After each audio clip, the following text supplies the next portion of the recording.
Om Mantranam Jivabhuta Tuya Smrita Shakti Rupaya Tatahina Vararohe Nishvalaha Sharata Bravat. Om Shantihi Shantihi Shantihi. She who is known and remembered by the seers as the imperishable Shakti is the soul of all mantras.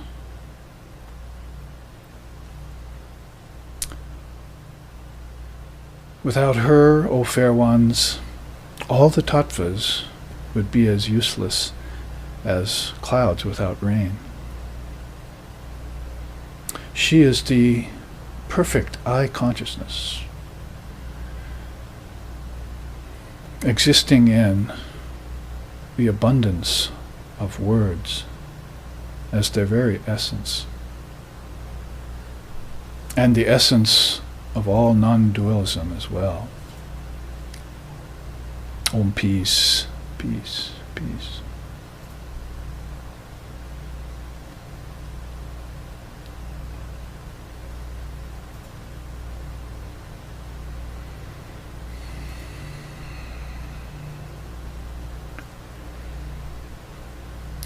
Om Sahana, Om Sahana Vavatu, Sahana Bhunaktu, Sahaviryam Karva Vahai, Tejasvi Navaditamastu, Ma Vidvesho Vahai. Om Shanti Shanti Shanti. May Brahman, the reality, protect us, and may Brahman sustain us. May Brahman illumine our thinking process.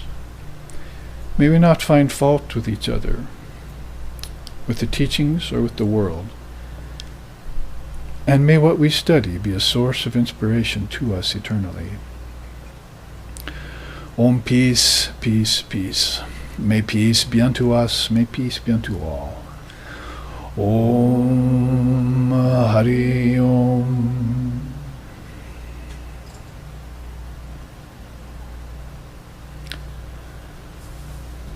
And so we meet here at our Kedernat Center. We have a butternut center not far from here, up in the hills above the ocean, and then here overlooking the volcano, which is not the volcano which is flowing right now, so for your information. We have this small center where we give our live streaming classes to you on Sundays, almost every Sunday we can, although last weekend we were on retreat at the other center, Butternut, and we were looking into the three great pillars of India called Samkhya, Yoga, and Vedanta. You could say there are many other pillars also in India that have come out of India, like Jainism and Buddhism and others, but basically these three are very well pronounced and developed, and there are traces of Samkhya still present in the teachings of India that we get. You have to sort of look into it and ferret them out. And then there is, of course, yoga is still somewhat present, although a lot of it has been veiled by the Hatha Yoga craze and so forth. But the real eight-limbed yoga is still there if you can find teachers that will take you into it, starting with the yamas and niyamas and going on to past just asana and breathing to actually the disciplines of the mind, which really get to the point of the matter and to the essence of yoga. And then Vedanta, most current because Swami Vivekananda brought it here in 1893 at the Parliament of Religions in Chicago, as we know, and was really the forerunner to this great darshana, or this clear path of seeing. And he will be the one to, from a bodiless or formless condition, because he used to say, I'd like to be a voice without a form. So he will be the one that's speaking to us and through us about this great darshana, which was, you might say, quintessentialized and and saved from extinction, in part, by Vedavyas, who's affectionately called the father of Vedanta, and saved many of those teachings, including 108 Upanishads, with the help of great lineages like the Shankara order, and Shankara, who commented on some of those Upanishads. And therefore, even here in America, and some 500, 1,000, 1,500, almost 2,000 years since Patanjali, father of yoga, brought it right forth into our country here through the vehicle of Swami Vivekananda, at the behest of his great teacher, Sri Ramakrishna Paramahamsa. And with the presence of Divine Mother behind the both of them, not only in form as Sharda Devi was on the scene as the great master's spiritual consort, but also the hidden power in everything, the Shakti, the Devatma Shakti. And I can chant that next week as we start our second class, because this is going to be a 3-part class. And what's it called? Mantra, karma, and purification. So mantra, karma, and purification is a 3-part class, and it's going to be given in 3 classes, I think. So we won't have nearly enough time to cover it all, but this class I'll take the 3 hours or so, minus the break that we have in the middle, and speak a lot on the subject of mantra. Of the 350 of these visuals or charts that I've produced, there's a good 7 or 8 that are all on mantra, and another 3, 4, or 5 in the Tantra tradition, another great pillar, which have a lot to do with mantra, like this one here that was just recently colorized, called Sadakya. So back to the Divine Mother, there are beings who know her as a form, sometimes 2 arms, sometimes 4 armed, sometimes 6 armed, sometimes 8 armed, sometimes 12 armed and 16 armed Durga. So they're thinking of her as a deity in form. Then we know that there is Shakti as Kali, which is a more formless form, or a divine energy that's very hard to put into form or depict in form, and when she is depicted in form, quite terrifying looking for most folks. And but with deep symbology behind. I have a book that I put out that's gotten fairly popular amongst people who follow Indian Dharma, called The 24 Aspects of Mother Kali, that show what her long black hair signifies, and why she's holding boons, mudras, and why she has a sword and a severed head, and all these different symbologies that people can learn about the real inner essence of Mother Kali, which goes much deeper than just the external form. But what I chanted this morning, or at the beginning of this class, it's now afternoon, but was this mantra from the Tantras, Sadbhava Tantra, that has to do with the hidden power in words. And there is a whole Indian darshana, other than just the external worship of Mother, of a form, and even other than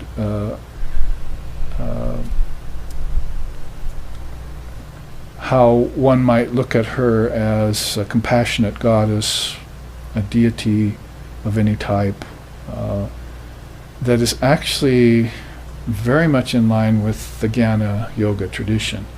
It's all about wisdom, and it has to do with her presence in every word, your presence in all the mantras, and even her presence in particles of words, letters, and even her presence in particles of letters. We know how many particles there are in an object, all the way down to subatomic particles, and those are changing at a billionth of a second, and you can't really go any further with them.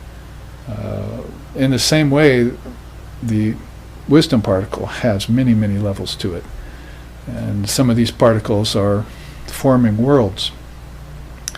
Like if you were to say Bhur Bhuva Swaha, for instance, the great beginning of the great Gayatri mantra, these words, Bhur Bhuva Swaha, are actually powerful words that are used and have been used since beginning of cycles of time to manifest worlds.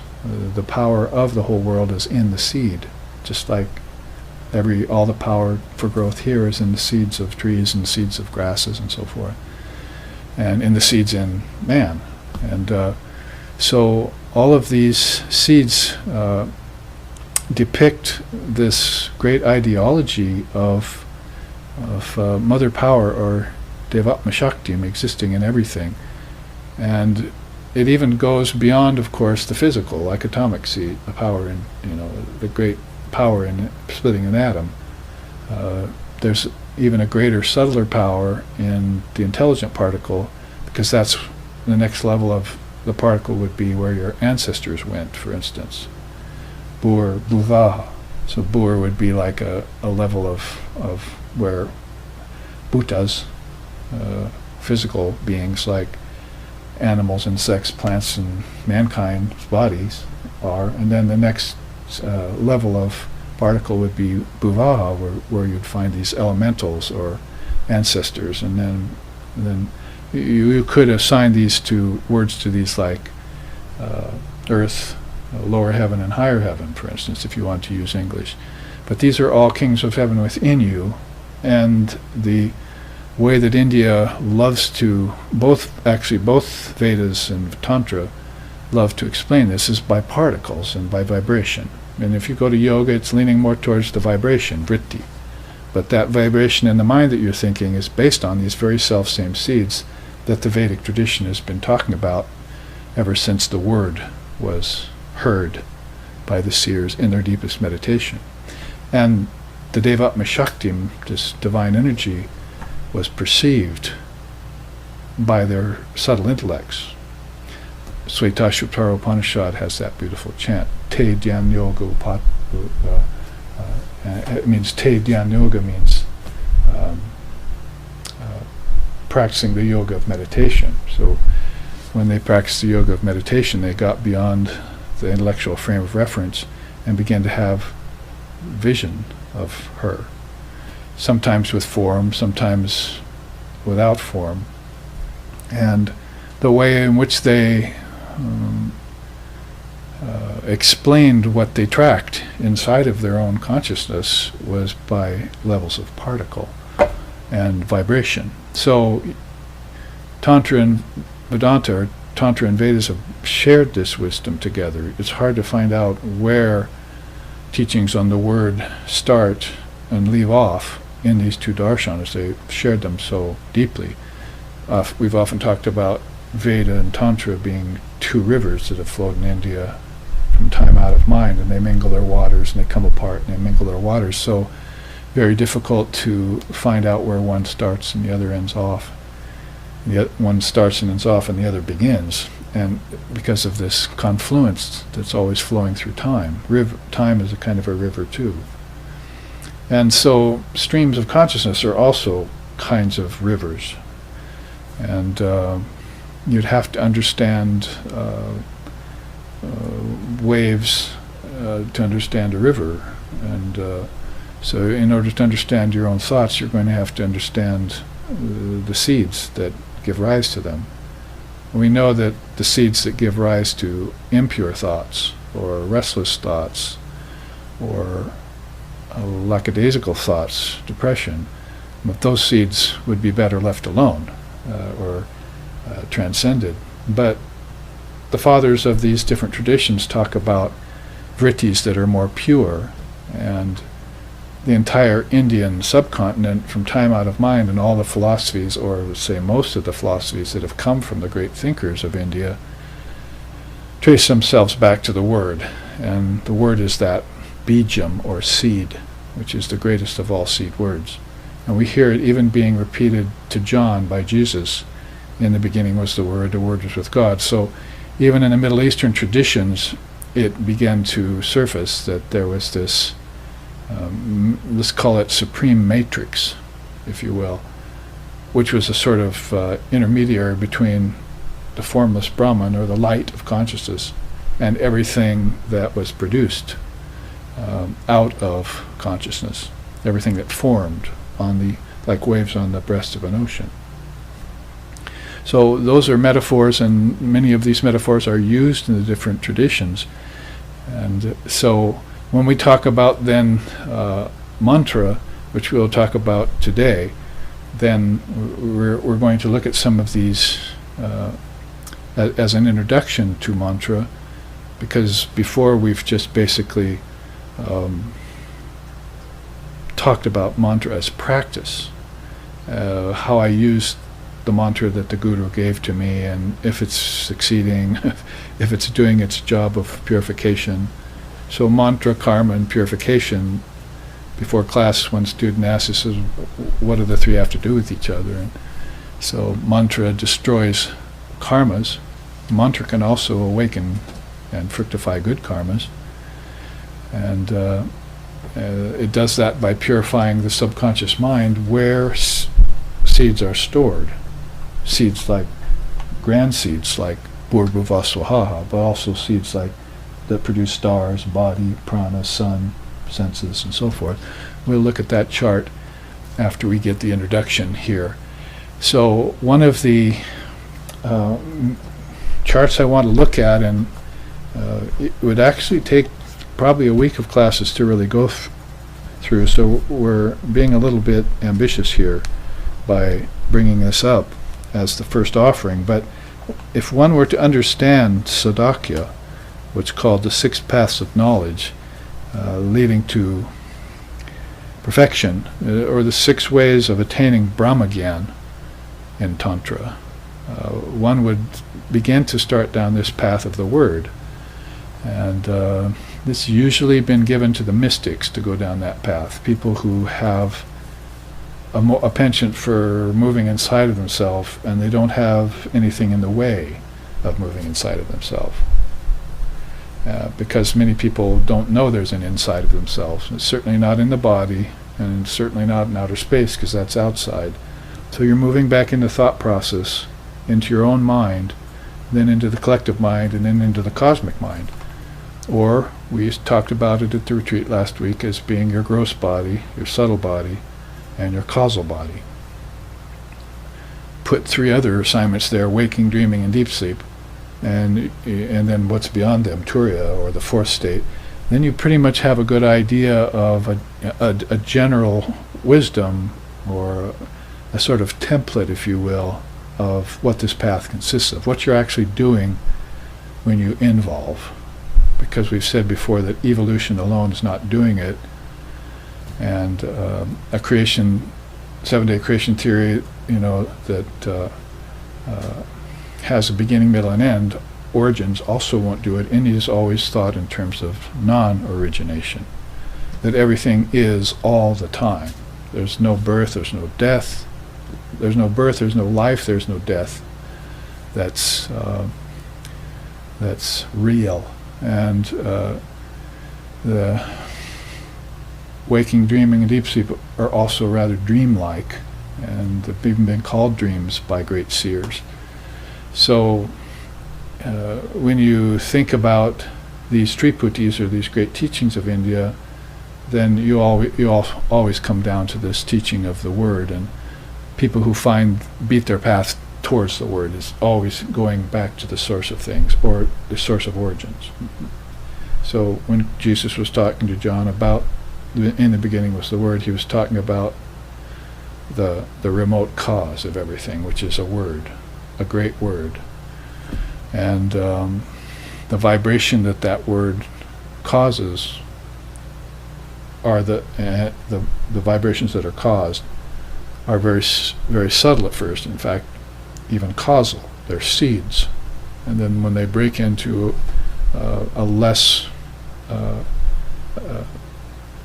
a greater intensity of vibration, then they start to create the potential for worlds. And after that, they become worlds. So this is all coming off of the word, and beings who know the word know that all knowledge, this mother power that we've just been talking about, are present in these words as their essence. She's the soul of all mantras, and she's the secret in all mantras, as we just chanted. So, and that way you wouldn't really be looking at Divine Mother as a personage, or a personality, or a form. you'd be looking at her as a essence of wisdom. And in that way is how she makes her way around the 4 feet of Brahman. The Brahmapada, they call it, waking, dreaming, deep sleep, and samadhi. She herself works her way through the beings that are in all these states as mercurial liquid wisdom, if you will. It's so swift that nobody can follow it. And those who try and follow it, they're taken to such a deep state that they lose track of their egos and their minds, and that's called samadhi. If it's conscious, it's called samadhi. So that's why we all need to wake up and hear this great teaching, you see, and remain awake and focused on it. And if you can do that, then you're qualified to reach deep inside yourself. Now, the mystics are able to do that, so they remain focused on the essence as they move in. As they remain focused on the essence, the non-essence disappears. So you'll lose your body, you'll lose your 5 senses, you'll lose the 5 elements. It's much like a death. Only death for most people is not a conscious departing of the body by a consciousness that's eternal. It might be a going to heaven by some subtle body that hasn't been defined to you. But in India they define it very well, that as you're living you have 3 bodies and they're available to you at all times. It's not just your physical body that's available to you. When you go to sleep at night you have a dream body, and that's very real. I mean, it's ultimately unreal, as we say in Vedanta, but it is as real to you as the waking state, and sometimes more real if you bring your consciousness with you when you fall asleep. If you just fall into sleep and you're thinking occasionally about things that happened to you in your life, or maybe even in past lifetimes, then you're subject to scattered dreams, like most people are. And so they'll never know of this connecting power of Shakti through the waking, dreaming, and deep sleep state. Therefore, they can't get into a formless state, because that would be your deep sleep state. Everyone goes into formlessness and is perfectly happy in formlessness when they go to sleep and have deep sleep, or what's called Sushupti. So, Jagrat, Swapna, and Sushupti are words, right? And they're words in Sanskrit for waking, dreaming, and deep sleep. Since those states have words, and she abides in each one of those words as the essence of waking, dreaming, and deep sleep. So you can take any word anywhere, and most people will take those words and assign it to objects. But what if you were to take those words and take them back towards their source? And so the couch becomes a dream couch tonight, and the rug becomes a dream rug, and your friends become dream friends. Your body becomes an angelic or dream body. So you've turned and you've drawn back the power of words using the Devatma Shaktim, either consciously or not, and you've returned to this subtle body that you have, Sukshma Sharira. And if you were to go beyond those dreams consciously, then you would get into the Karana Sharira, and that means a causal body, and that's where deep sleep is. If you brought your consciousness into that, you'd find all these seeds for all the worlds. And all the minds and thoughts of the humans, the ancestors, the angels or celestials, the deities or suras and asuras, and even the seers and saints and the trinities have all been involved back to this seedless state, formless state. Now you can get into that naturally, which is not the best thing. We like the word natural, but everyone goes to deep sleep naturally, as long as it's not forced or medicated, or you're too restless to have it or something. And that's a very unfortunate position to be in. But everyone has a sort of relationship with deep sleep all the time and comes back into dream and waking. And these are actually called the 3 worlds: waking, dreaming, and deep sleep, or AUM of Om, the word. So they can see why we talk about mantra and we talk about words. If anyone ever came up to someone like us, Vedantists, mystics, followers of Om, and said, "What's in a word?" we would just have to start laughing. Oh, you don't know what you're talking about. Everything is in a word. Everything is in all words. And that everything has a source, and that's Mother, the mother of all wisdom. Call her Saraswati if you want, sitting on the lotus inside your own heart. And depict her any way you want, but when you're seeing her in dreams, she's a form, and when you go into deep sleep, she's a divine energy.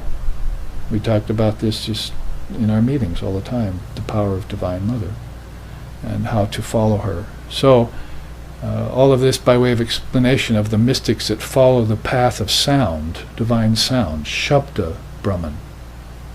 Shabda Brahman. Holy Mother, Sri Ramakrishna's divine consort and my Guru's Guru, used to speak about Shabda Brahman. The path of Nada Brahman has also been brought out by some of the teachers of India and brought forth into America. Nada Brahman.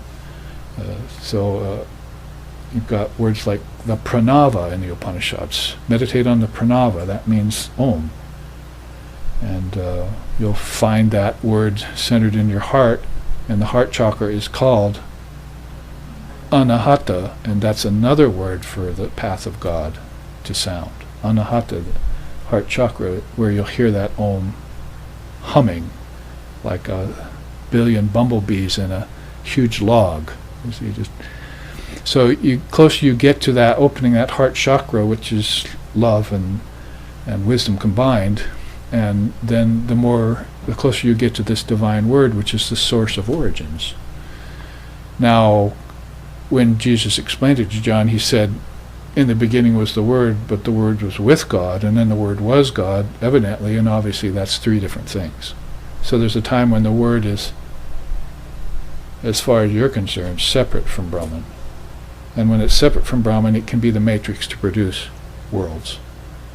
Mother Power will use it. Divine Shakti will use that Om as a huge garden of potential. Even the Christian scriptures begin that way. The Lord breathed upon the waters. Almighty Father breathed upon the waters. Well, that waters is Om. That's the word. And it took some divine breath to start it creating waves, right? And those waves will be the original seeds to everything. Then they'll break into more waves.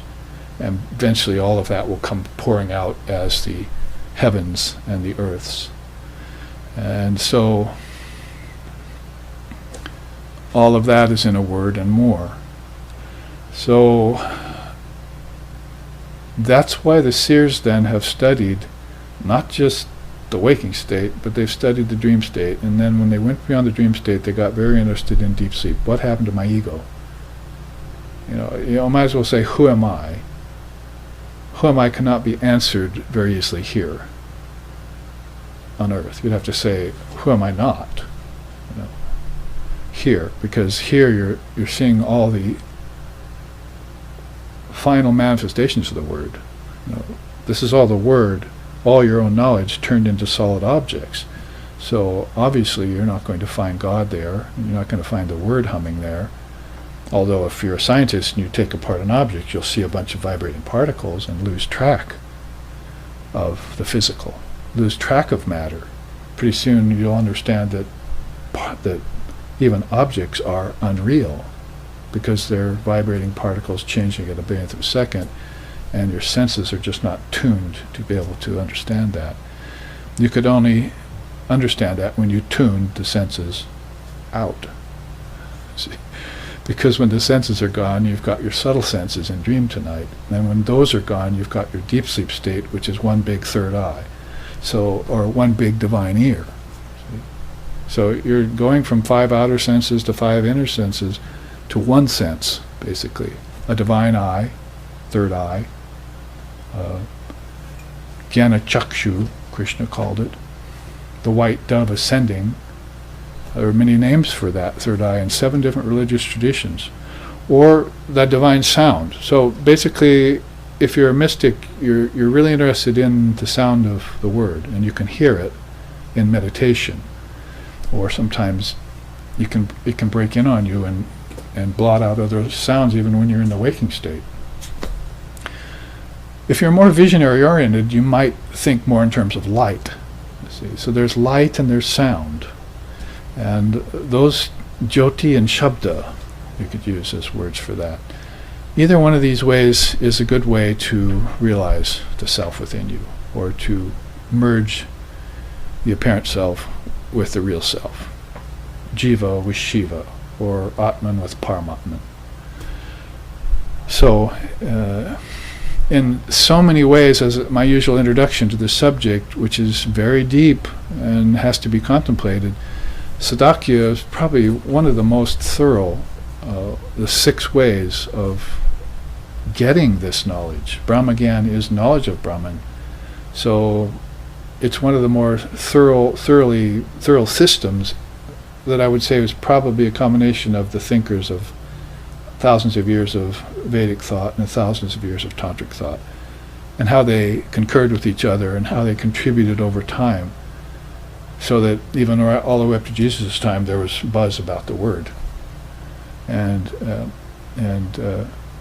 Buddha 550 years before Jesus, and the father of yoga a couple hundred years after Jesus, they were still all humming, pun intended, about the word. They were all buzzing about this divine word, and how it's been an eternal path that people have gotten out of the body and beyond earth and heaven by means of this word. So much so that they say if you don't have a mantra, which is part of the essential part of this system, then you could just take Om and start reciting it. And if you had some memory of divinity in you, if you hadn't been cheated of that by somebody talking you out of your own divine wisdom, or calling you a sinner, or whatever it is they're putting over you, then you could immediately have experiences inside of yourself that were freeing. And you could start making sense out of your life, your waking state. Because they want to master your waking state and connect it to dreaming, and then master those two together and connect it to waking, to deep sleep. So pretty soon you have AUM connected, and if you have that, you can get in and out of the body consciously. It sounds like what seers from Sri Krishna all the way up to Dalai Lama in present day time have been doing for many lifetimes, is getting in and out of the body without fear of death, in fact knowing death to be an illusion, and knowing eternal life, what that really means. And also knowing that the vibrations coming off the word Om that turn into thought particles eventually turn into objects. And if you make those connections, then it's not easy to, as I chanted at the beginning of this class, all the tattvas then become useful, because you see she is using them to get from level to level of consciousness, from causal to subtle to gross. And she's the thinking power and the seers who are moving through these tattvas. If that isn't there, the tattvas are as useful as clouds without rain. So the tattvas, or what we see listed here, you see, I mean, we could start off with that to segue into this chart. Can you move your microphone a little closer? Okay, I have a request to move this closer. All right. Up a little higher. And a little higher. All right. That means what I'm saying must be important. So, yeah. So yes, it is. All the tattvas would be as important as clouds with rain, if you want to put it obversely. And so otherwise you hear about a meaningless life. You have people complaining, there's no meaning to my life, why was I born, I don't have any purpose. On and on, these very negative mantras that are taking away the divinity that is really your divine heritage, your own divinity. You're covering over with, like Swamiji said, piling more gloom on gloom. See? This thirst for that kind of life forever quench, he says, because it drags from birth to death and death to birth of souls. So you never know about eternal life. You just know about one lifetime where you're dragged from birth, and you don't know why you were born or how you were born, except physically later.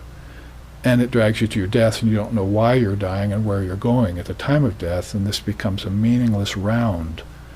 Yet those beings are also moving through the tattvas. Tattvas are one of the important parts of this Sadakya. There you see it. Kala are really aspects of time. Up here, you see. And tattvas are categories. The ancient Samkhya Yoga would tell you about the 24 categories, starting with God's mind all the way down to the element earth. We studied that at the retreat last week. Bhuvanas are realms or regions. Varna, letters of many alphabets, for instance, many different languages, all have power in those words.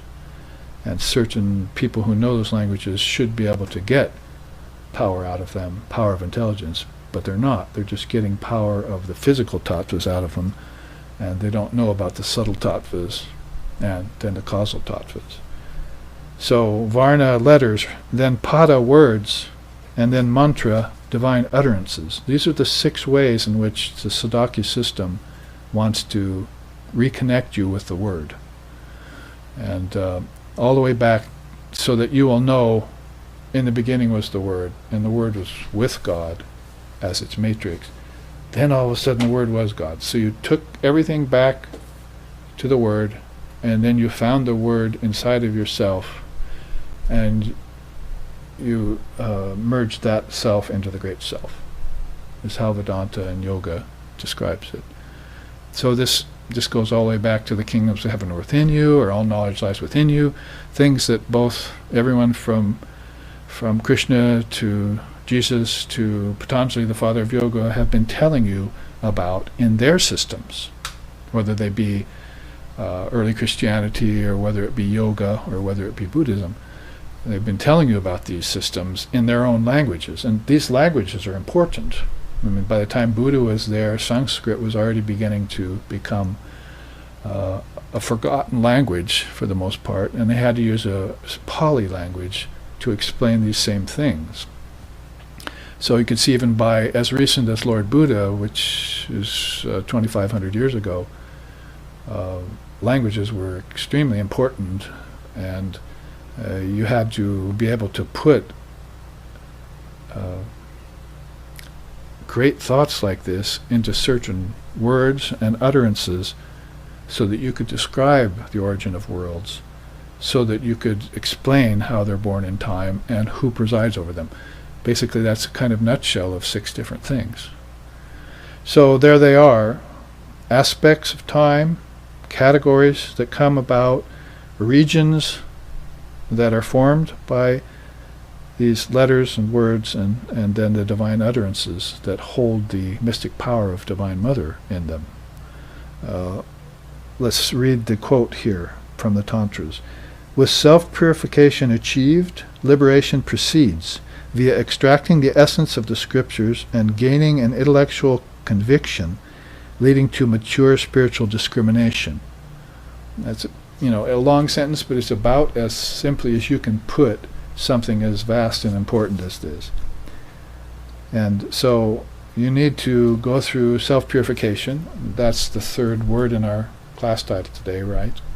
We'll look at that. Systems of purifying yourself. We'll be able to look at that. And liberation precedes extracting the essence from the scriptures. So words, slokas, sutras, mantras, whatever the case may be, you need to take these and hear them first, shruti, then roll them over in your mind, yukti, and then realize what they mean. And in the West, our intellectualism is admired by the rest of the world, but not by India, because beyond intellectual frame of reference is the spiritual frame of reference. That's where the origin of all of this comes from. They know that we're just looking at things on the outside, that our understanding of words in books has only to do with the sound of a certain word, connecting that to a memory or some knowledge as to what it means to the outer object alone. but it doesn't tell you where the outer object came from, where matter itself came from. So you have to have a Big Bang theory or something like that come along. But what caused that Big Bang? So everyone's always, in India, they're always looking for the cause of that effect. And they find out that that effect becomes the cause of another effect. And so you pull it back inside of yourself like that. It's basically what you're doing here when you look at the Sadakya system is you're looking deeper and deeper for the essences, and don't forget who that essence is. The Divine Mother of the Universe, the Mother of Wisdom, Saraswati, if you want to call her that, divine Vedic goddess that is Umavati, they called her. The first time she was ever mentioned was in the Kena Upanishad as Umavati, the Mother of the Snow Mountains, the Wisdom Mother of the Snow Mountains, when she was born in a form. So, to go on with this quote, lifeless mechanical rites and rituals do not work.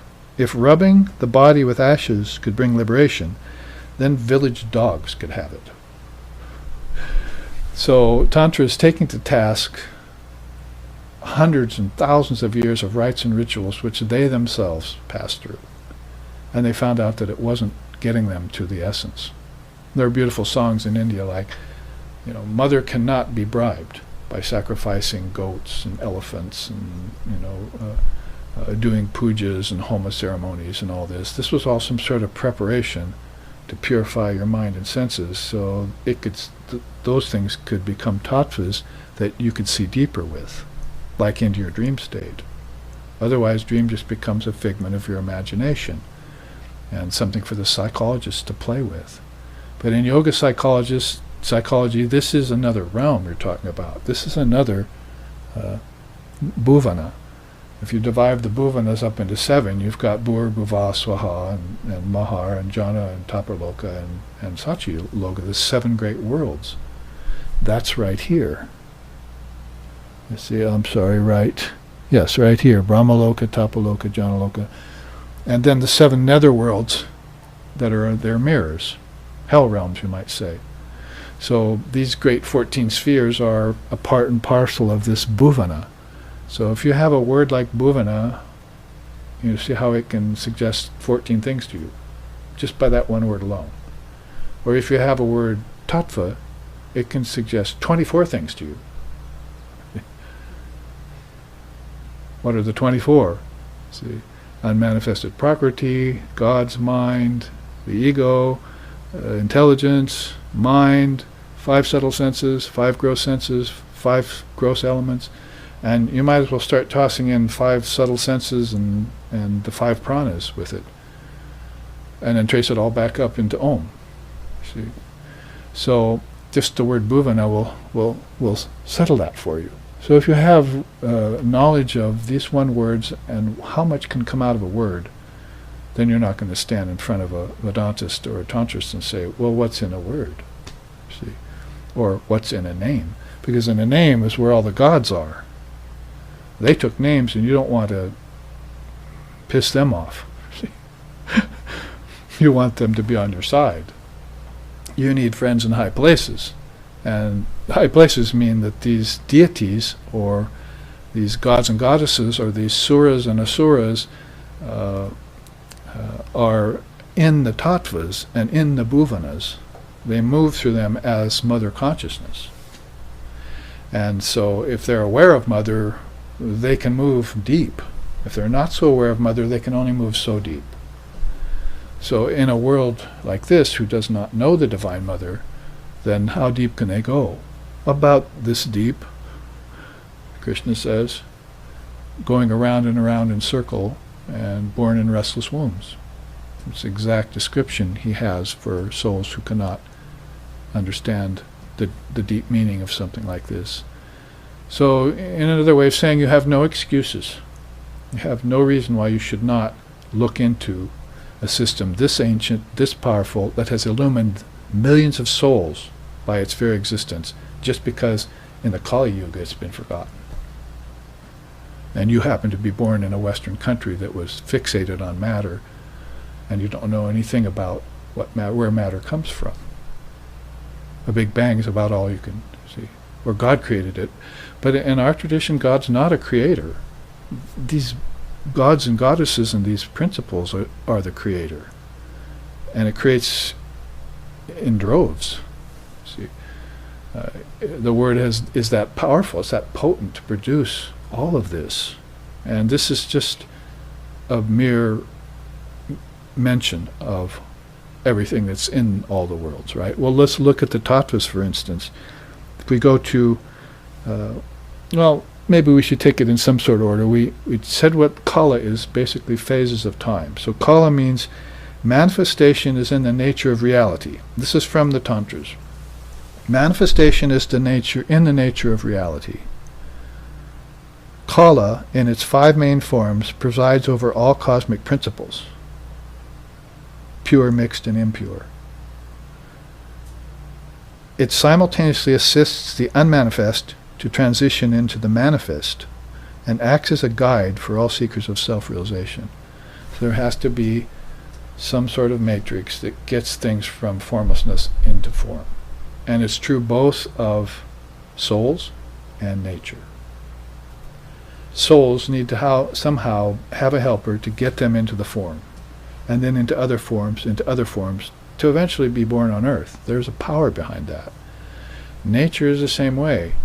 It's insentient. It's not like the soul, which is sentient, but it's insentient, but it has a matrix that produces from words, from utterances, from vibrations, from the word Om, and produces these tattvas that the soul can play in. You've heard of playing in the fields of the Lord, or the mind field in yoga, or lila in tantra, the divine sport of beings. They're conscious beings who know this process and who use it to sport, not just to suffer, not just to cheat themselves of experience because they're attached to the 5 elements that are in an object, or to possess objects when they can't be possessed. Or you could put it, possess objects which are already yours, because all of this is your own process. If you lose something, produce it again. Why get attached to one form of it? So whatever the case may be, there is a matrix that helps get the unmanifest into manifest, and that's these 5 kalas. Let's go on with this. As possessor of Shakti, at its highest level, Kala is the supreme Shakti, the prime mover. So here she is, you see. If you want to try and assign her some sort of original form, Kala, does it sound familiar? Kali? Or even in Tibetan Buddhism, Kala? Or even in Shaivism, Kala is a name for Lord Shiva and Divine Mother. So there they are, see. So she's the prime mover, at the same time absorbed in reality and capable of being differentiated from it, but at the same time she's partially and independent by her own will. So this has also been described by the seers. That's why Holy Mother said once, you're my children. Nothing can hurt you. God can't even hurt you. So she's independent divine will.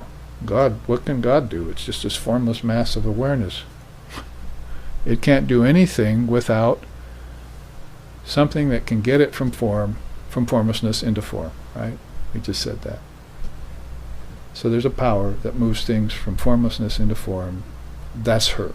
If you were to be able to see her at that very subtlemost level, before the seeds, before the gunas went into lack of equilibration, and before subtle worlds and everything started to form, you would see her like a flash on her sword. The seers want to be there when she cuts. She'll cut away everything that's in her way, and she'll place there a plethora of wonderful things. See.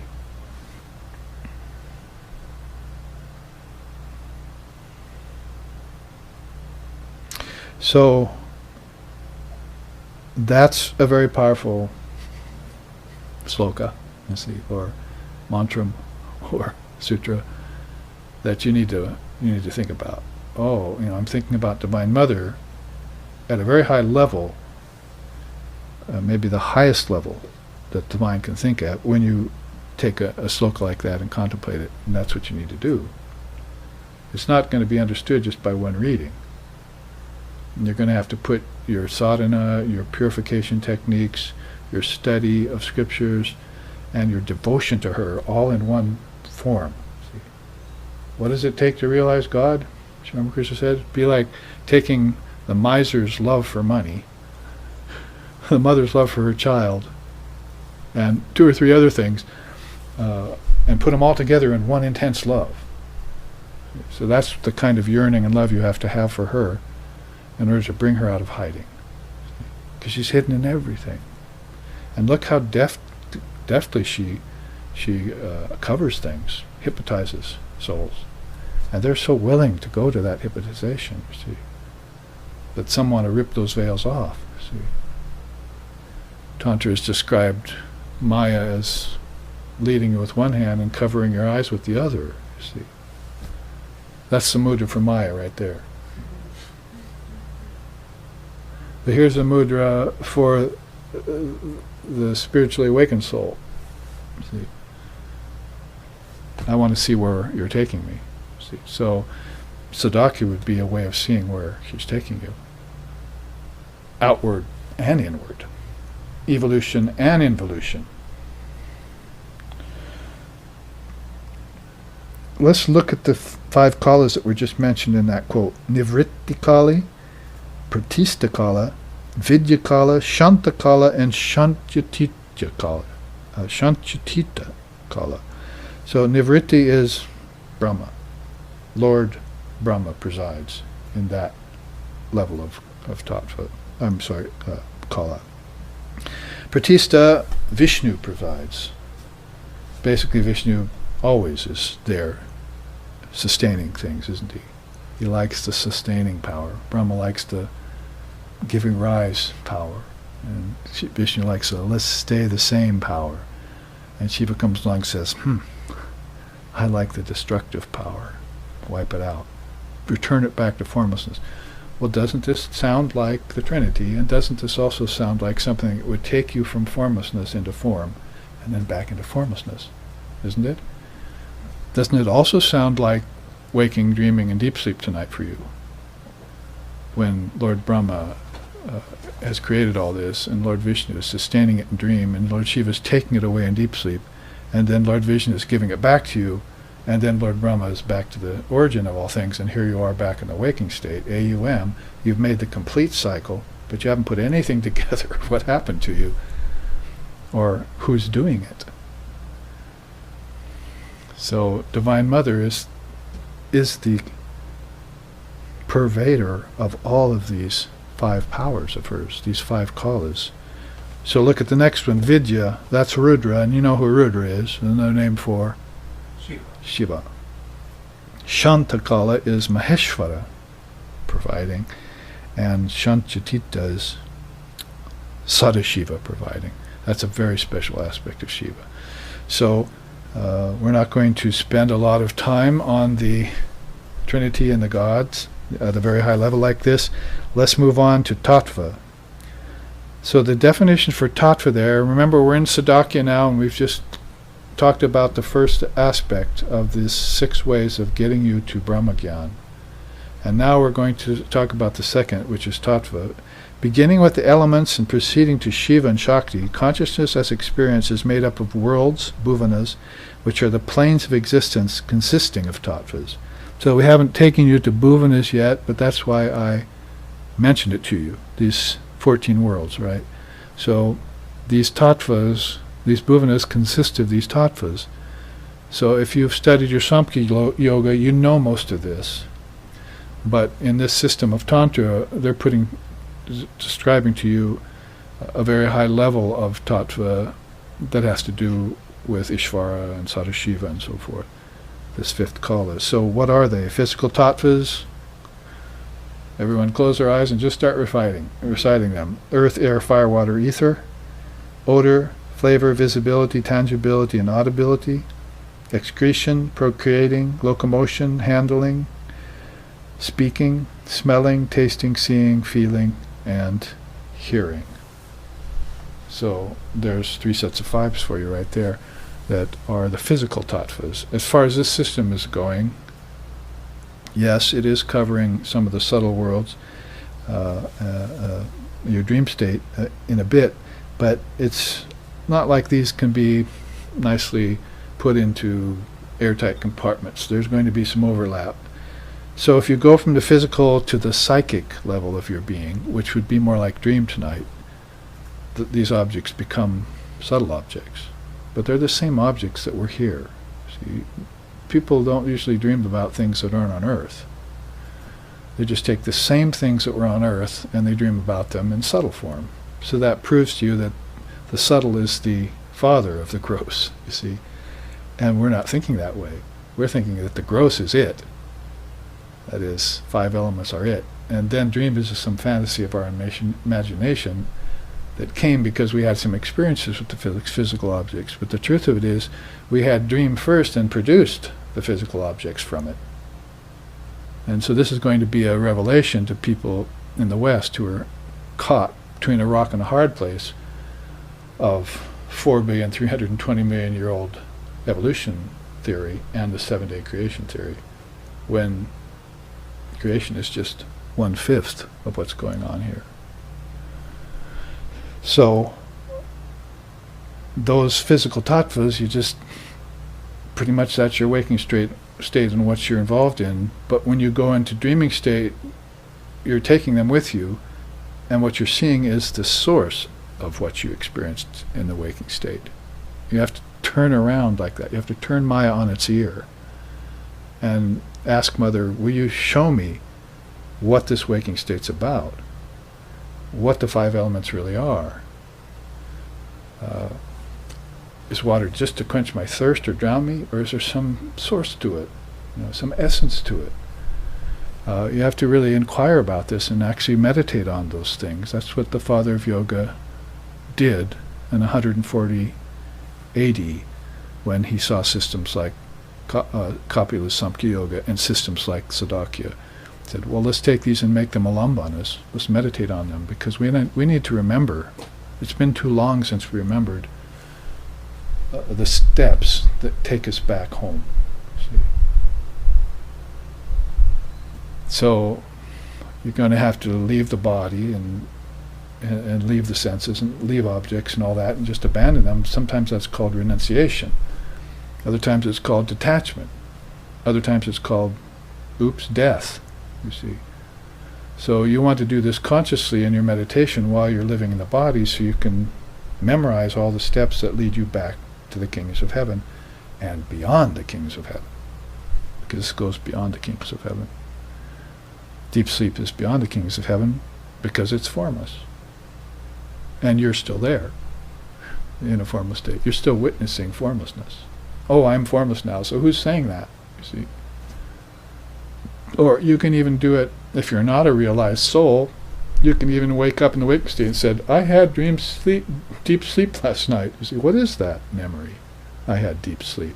It means you remembered that there was a witness who experienced deep sleep. You just don't know quite how it felt back here in the body. So it's a direct pointer to the fact that you have a deep sleep state and you were witness to it there. The same is true about death. How do we know rebirth is real? Because we've seen it so many times. That is, our true self did not die when our body died. It watched the body die, and it watched it take parents, and it watched it be born again, and it watched it grow again, watched it die again. And all this time it wasn't getting a clue that there's a watcher that doesn't change, that there's a witness of all phenomena, sakshibhutam. If you had that word in Sanskrit, you'd be in samadhi, in a thrice. Even if you heard it in English, witness consciousness, that's interesting. See? I'm really impressed down here, I can tell you. I just had a great thought. So, then there's the psychical tattvas. Sorry for the word, I couldn't think of anything that would fit so easily. Mind, thought, intelligence, ego. Soul, purusha. Cosmic laws, niyati. Time phases, kalas. Time, kala. Higher knowledge, vidya. Subtle matter, karyamaya. And attraction, raga. What is it that attracts souls to the body? What is it that attracts the baby to the mother? What is it that attracts the husband to the wife and the wife to the husband? What is it that attracts the particles in the atom to congeal around a center? What is this? It's raga. You want to replace it with the word love, I know. See? But it's the power of attraction that exists at a very high level in the psyche. It's a law there. You see those niyati there is cosmic laws. So some thinkers went beyond the physical tattvas and they said, what's congealing everything? And how long does it take for this to happen? And what are those phases of time called? And who presides over them? See? So, what to speak of you being a witness of the whole thing, there are other witnesses there who walk the skies, as Lord Vashishta used to say. And you want to get in cahoots with them. See, you want to see who they are. You want to gather your powers together. You want to have friends in high places so that your third eye will be open completely. Because if this chakra is opened, you can go inward further. If it's not, you tend to go outward. So, seekers of the highest wisdom, they seek Shakti. Why? Because she's moving up the chakras. Why? Because she wants to meet with Lord Shiva at the crown of the head. That is her lover. See, Shiva and Shakti are always one, like fire in its heat, Sri Ramakrishna said. So the tendency is to unite. And so you want to get with Mother so that you can unite with Parama Shiva, your highest essence. She'll take you right there. She's the fail-safe method of getting realization. Without Kundalini Shakti's awakening, there can be no spiritual advancement, said Sri Ramakrishna Paramahamsa. And if Kundalini is the presiding power of all these tattvas, all these kalas, and kala is also a phase of time. You see, there's the kalas and there's kalas, time and its phases. Then there are things you don't know about yourself, about your inner self, where you go and dream and where you go in deep sleep, that will be connecting like linchpins that you can grab onto another level of your own consciousness and free it. You can find out what's binding you, see, and free it. The power of the mantra, say. If you have Mother Mantra, that's when you'd want to use it. Have any of you ever woke up from dream with the mantra? I have. Or even woke up with a very high state, just with the mantra on your lips. Or even while you were in the high state saying, I don't want to be here. Oh, yes, there's my mantra. Say it, poof. You're back comfy in your body again. As comfy as you can get there. Let's look at this spiritual tattvas. Those are very interesting. There's inner guidance. Oh, guess what the word for that is? Sadakya. Isn't that what we're studying? So Sadakya is the inner guide that gets you back into Brahmagyan, which is knowledge of the highest reality, supreme principle. Then there's spiritual wisdom. Bindu. Bindu means this third eye, doesn't it? See, talk about that, and that's where Om splits apart. See, I think I have brought that chart here. We can look at it maybe later in the second half about Tantra's Shrishti Rahasya, it's called. And you can see Bindu there and how it splits in half. Bindu bursts, you see, and then begins to produce these other principles as it trickles down. So there's Bindu then. Then there's, and that's spiritual wisdom. That's Mother Wisdom, you see. She'll coax that out of Lord Shiva, who's wisdom essence. She'll want to make it manifest. And then you have non-duality, Shuddha Vidya. There's a higher wisdom. It's the essence of non-duality. Nishvalaha Sharda Bravat, we just chanted it at the beginning of class. So she is the essence of non-duality, the highest essence of non-duality. That's her. And then there's primal sound, nada, which we mentioned earlier. That's also in this chart. And then there's the supreme deity, Ishvara. We know about Ishvara because our mantra is usually connected with Ishvara. If it's a very powerful mantra, it's connected to either Mother or one of these great beings, Vishnu or Krishna or Rudra or Shiva, Om Namah Shivaya, and so forth. You have a mantra that's got a bijam in it, and it's got the divine name too. The bijam is the seed. You release that seed, there's power in it, and then that power allows you to have communion or darshan with your chosen ideal, Ishvara. So that's why you keep meditating and concentrating and going deeper and deeper. All of this would help you go deeper and deeper. Otherwise, the mantra could just be like a parrot repeating something. And you could go on doing that for 10 years or 20 years. But, you get her wisdom involved. Sadakya, get a guide. Vidya, get inner wisdom. Bindu, and then get spiritual wisdom and so forth. So these are some tattvas. Now that you've had last weekend's retreat on the 24 cosmic principles, or tattvas of Kapila, you can start thinking in terms of a roof on that set of 4 walls. Other thinkers came along and used Kapila's system to put a roof on that, and those were very powerful elements they used to build that roof. It's like the very height of your own consciousness before you lose track of form. So Ishvara would be that subtle, most beautiful form that you're contemplating that's almost not in form. That's why it would fade in and out of your consciousness when you're trying to meditate. You bring it back in. Oh, I'm attached to form. Oh, okay, I'll show you a little bit of my form. You see. And now I'm taking it away. Oh, I can't see you anymore, Lord. It's because I'm formless. Get used to it. Deal with it. Have some formless experience. The bhuvanas we pretty much looked at already. 224 realms lie within 15 universes, 7 and higher and 7 lower, ranging gross to subtle. Some correspond with the 5 elements, others to subtler worlds, which exist beyond the physical plane, located in those spiritual vortexes called chakras. Essentially, all realms of existence lie within. That's a beautiful statement there. It's so explanatory, and even the last sentence there, all realms of existence lie within. So that would have to mean this realm too. You're looking at it as if it's an external realm, but it's not. It's in your mind. And you'll dream it away tonight.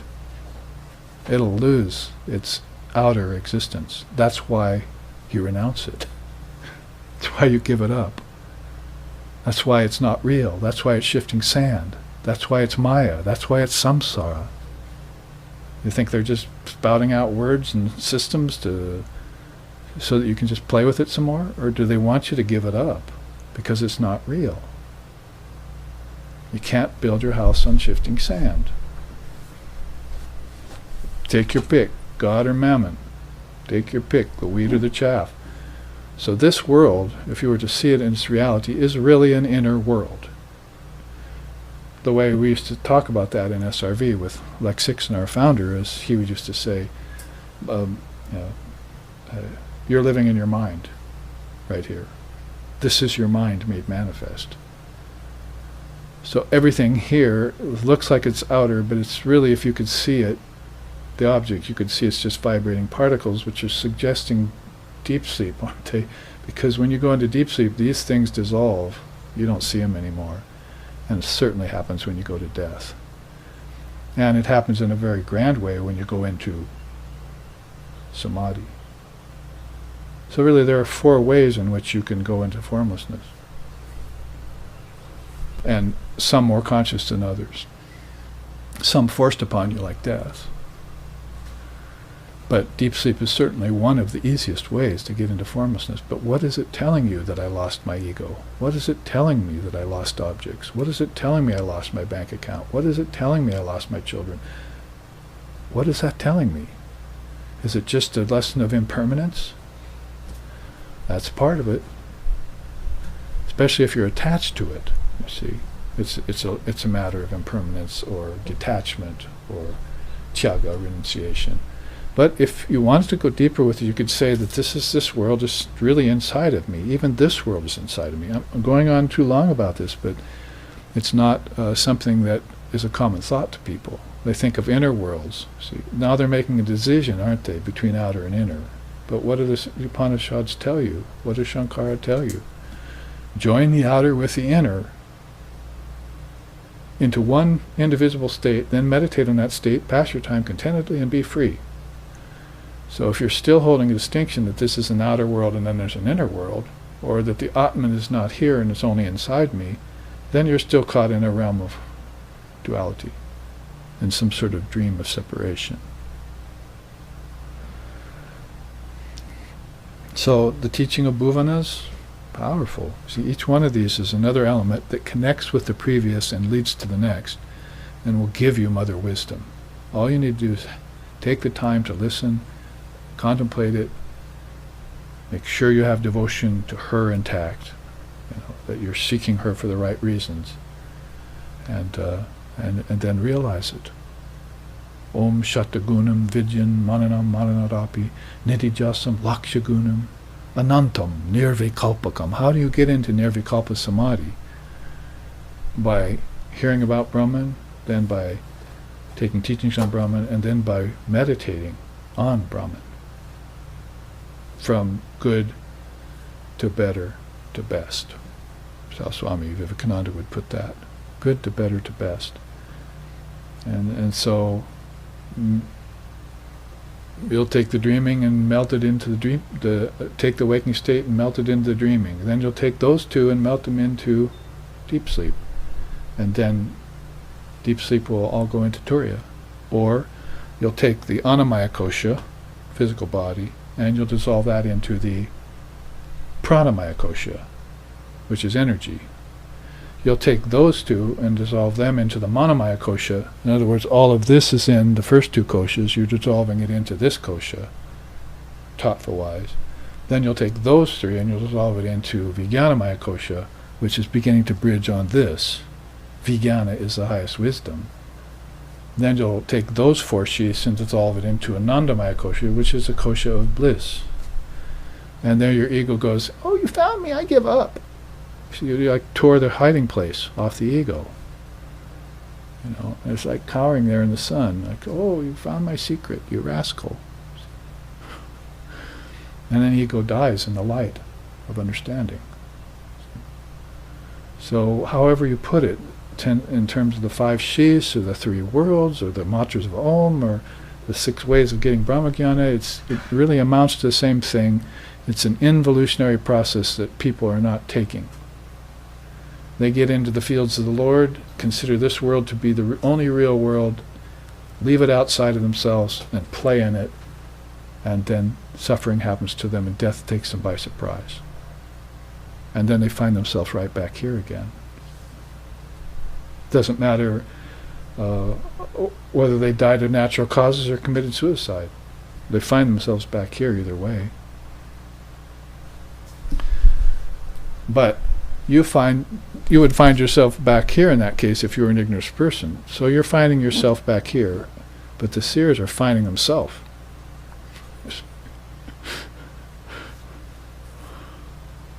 Your self is transmigrating. Their self is staying stationary.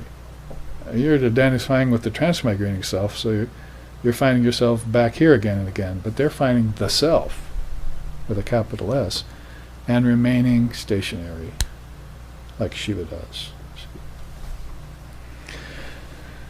Varna, the garland of letters, is the 4th element of Sadakya.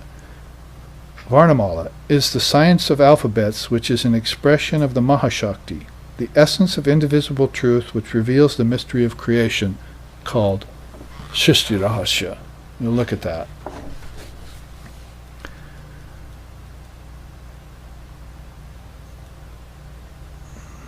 The mystery of creation, Srishti Rahasya, vibrates via particles of intelligence called chit matras. Anything like that taught to us. We don't have any words for it. Chit matras, you see, vibrating particles of your own intelligence, form words, and they give rise to words, and words have meaning. We'll get to that.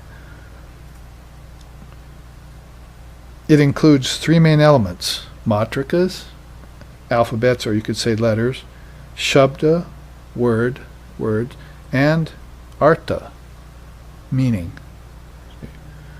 Well, this is the way Tantra thinks. It thinks in terms of an object before it got turned into an object, being a thought in your mind, and before that its elements were unmanifested. See, so somehow you got a hold of that seed that was rent asunder, and you pulled out of the deep sleep state thought of object. Then you pulled out of it form. Well, I'm going to give it a form. Then you pulled out of that, what's the word for it?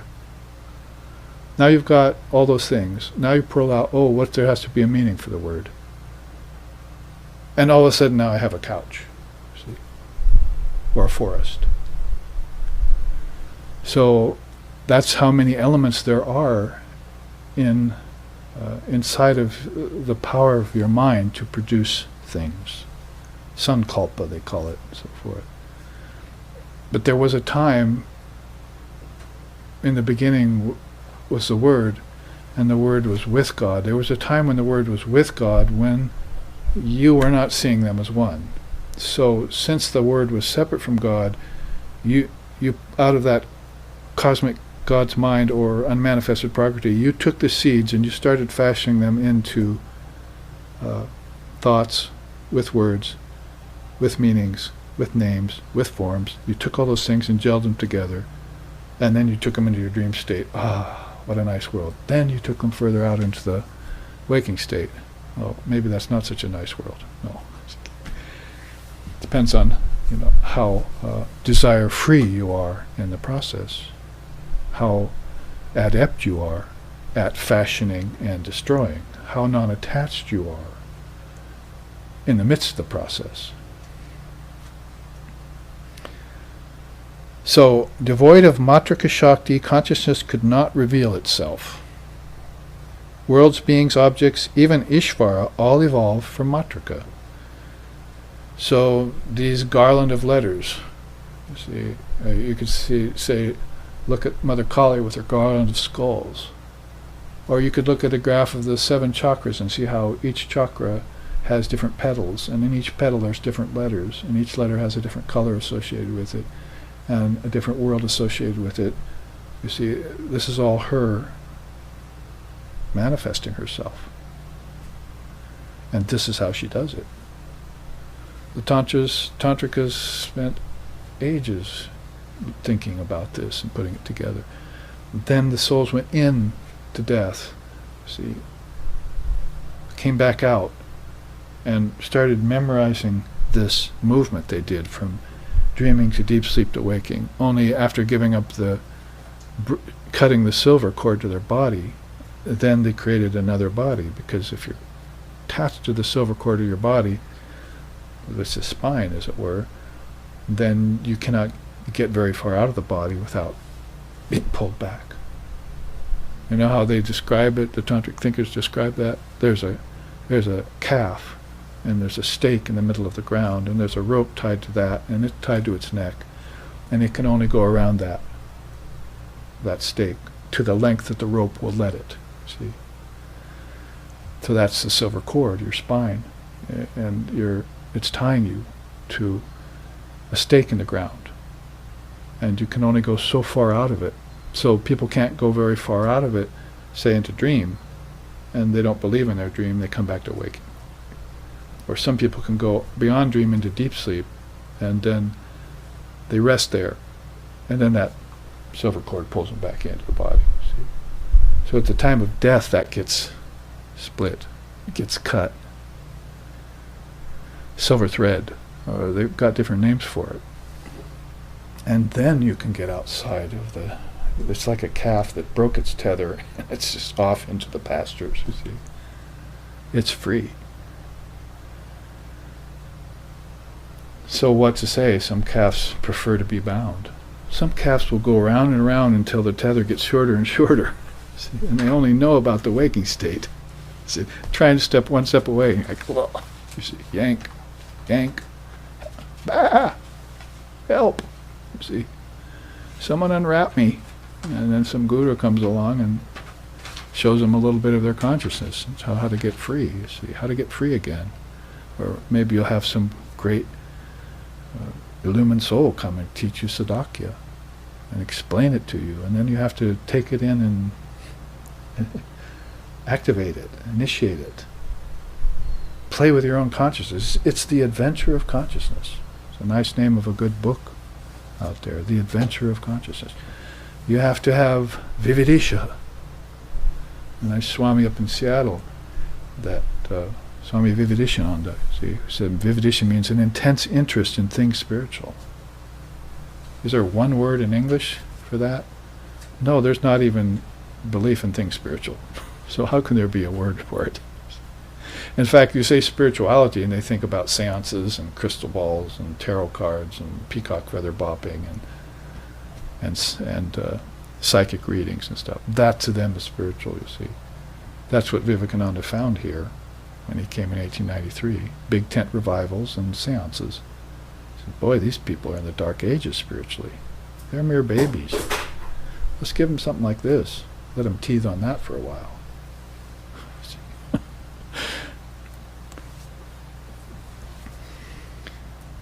So how deep it goes, you see. And we've exhausted the first half now, just talking about 4 of these elements. I knew it would take 1/2 at least to get through this. Even if you don't understand it and you have to go back and look at it again and review this YouTube video and come to retreat or find a tantric adept, you should entertain this again and again and again until it begins to cause you to remember these connections as realities in you. Right now it seems like a little bit of alien knowledge or something that's coming out of nowhere and it's too much and all that. But over time you'll think about this and you'll become a great soul who realizes that this is the path back to divine reality.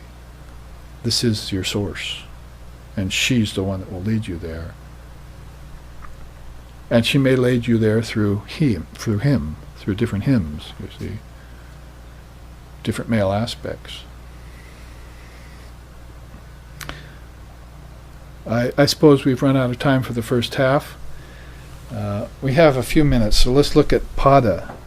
And these last 2 are easier to understand, but you can see how they're connecting. Pada means the construction and meaning of whole words springing from matrika is what is called pada. So matrika, really, if you want just a basic assignment, those are the letters. But remember, matrika is also suspiciously like the word mother, mata, or matri. So even the word matrika means letters of words. When you say it, you think, well, that sounds like mother, you see. So you should be making these connections in sound. Sound is very important, right? And now we've learned that. And I've often said it before, but you're all listening to me in this room. I don't know how the live stream audience is falling asleep or whether they're galvanized or what's happening, but here in this room everyone's fully focused on these words. That's mother. You say, oh, I don't know Divine Mother. She's the power of your comprehension. She's the intelligence that's causing you to understand the words that are coming out of my mouth, as they say. See? So that's her. Oh, she got by. See? You're busy understanding something, and oh, well, that was her. See? She made me understand that. But what do people do with that knowledge? They put their name on it, their ego's name. You see, they have some great thought that she gives them, they'll put their ego stamp on that. You see, I own that, I know that, it's my knowledge, and that ruins the whole process, and she flees. She'll never give you another bit of wisdom again. Vouchsafe that to you, so you can put your name on it and own it. Name some constellation in the stars after yourself, or some theorem. See? That's mother wisdom. Sri Ramakrishna left school at a very early age because they saw they were using mother wisdom for all the wrong reasons. He said, no, I won't use her wisdom like that. I'll find her. So that's why she's in every word. I mean, sometimes we sing that, right?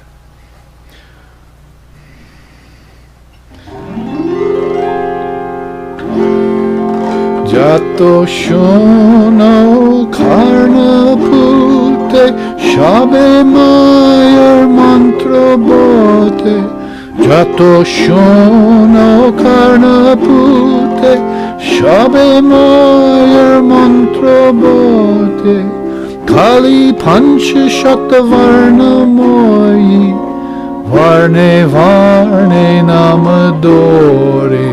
Kali pancha shata varna moyi varne varne namadori. What did I just say? Varna? What else did I just say?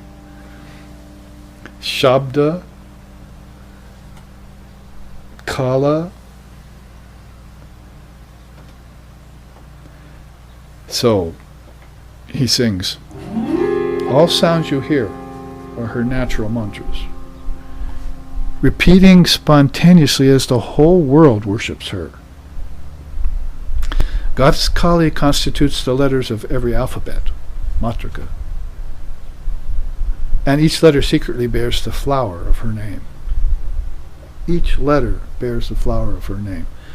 That sound of the word, that meaning that connects to it, and the word itself, and the thought from which the word came, all back up there in yourself as seeds somewhere. And you brought them together, and you fashioned them into worlds. And then you forgot her, and after that you forgot yourself, that you did it. How forgetful you are, O mind. So he sings, Monopoli Bajakali Icha Hoi Torjaya Chari Guru Data Mahamantra Divanishi Japakori Monopoli Bajakali.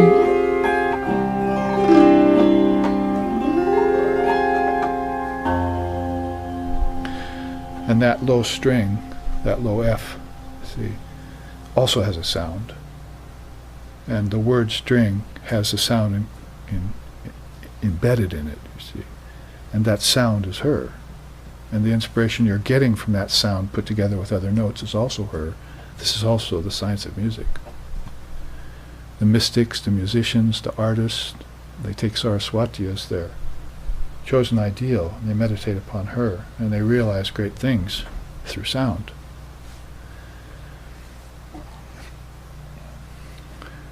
Finally, mantra, let's read it and close for the first half.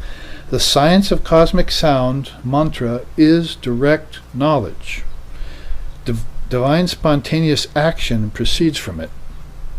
What's that word? Divine spontaneous action. Kriya.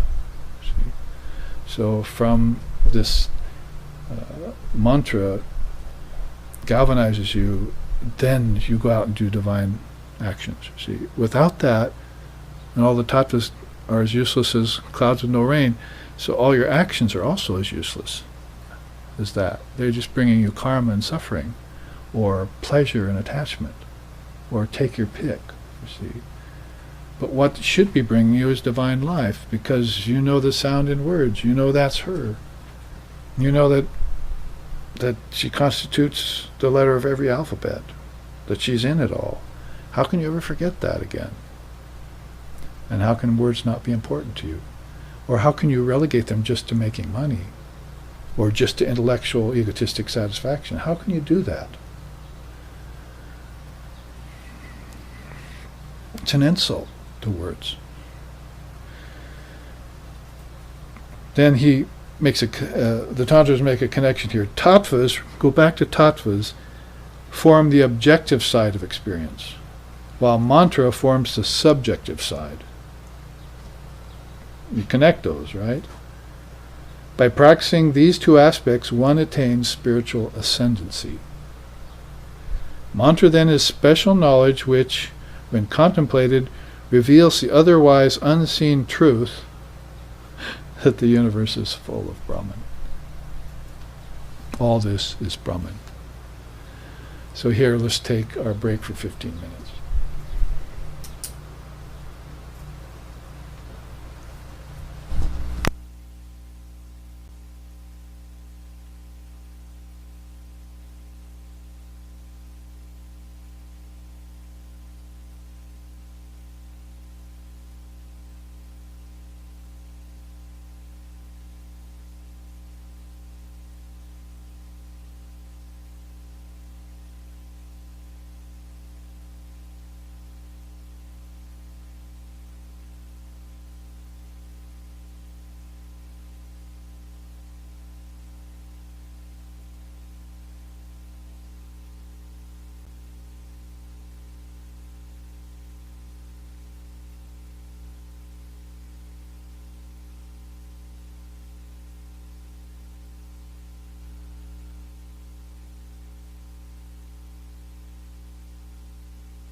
Welcome back, Svagatam, and back into the internal mind.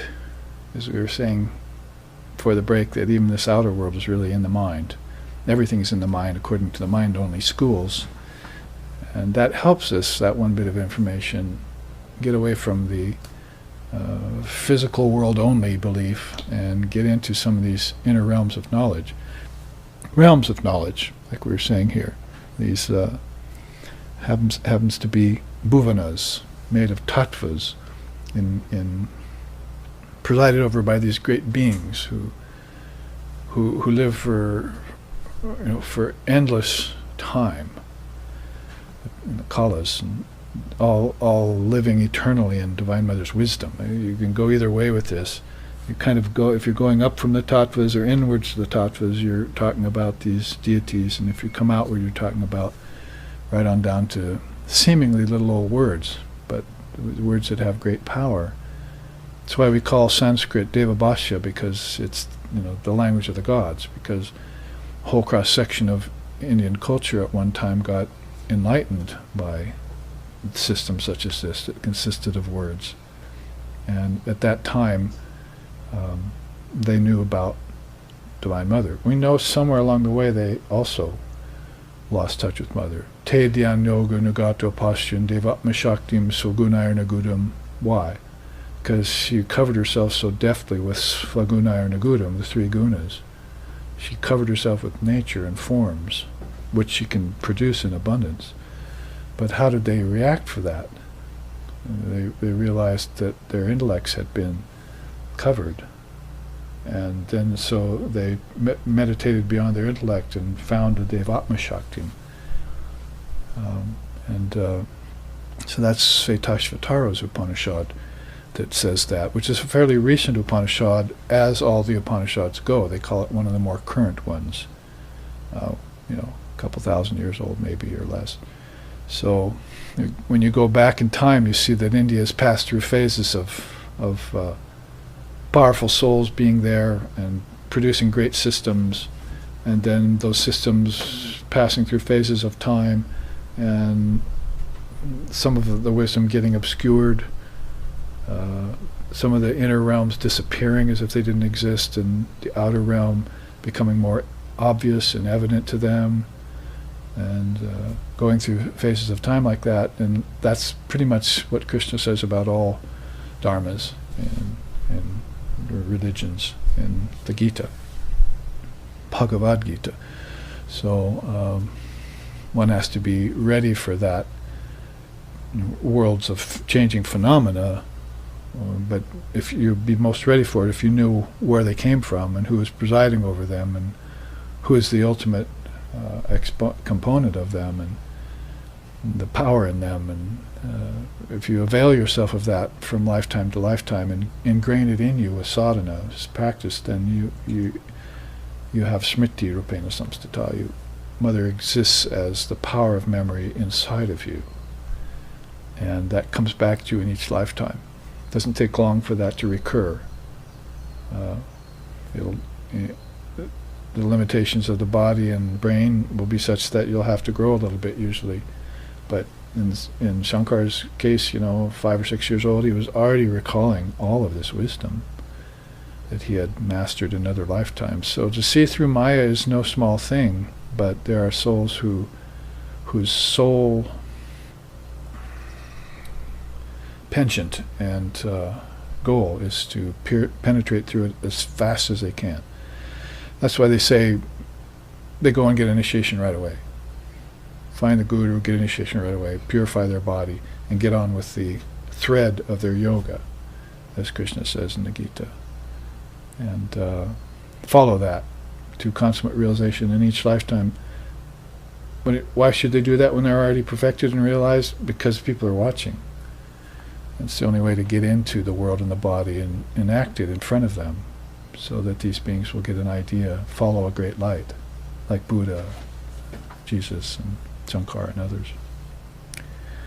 So we did look at this pretty thoroughly, I found out as I looked back on it, and I think there's a way of making it a little bit more hands-on by going to this chart about the three worlds.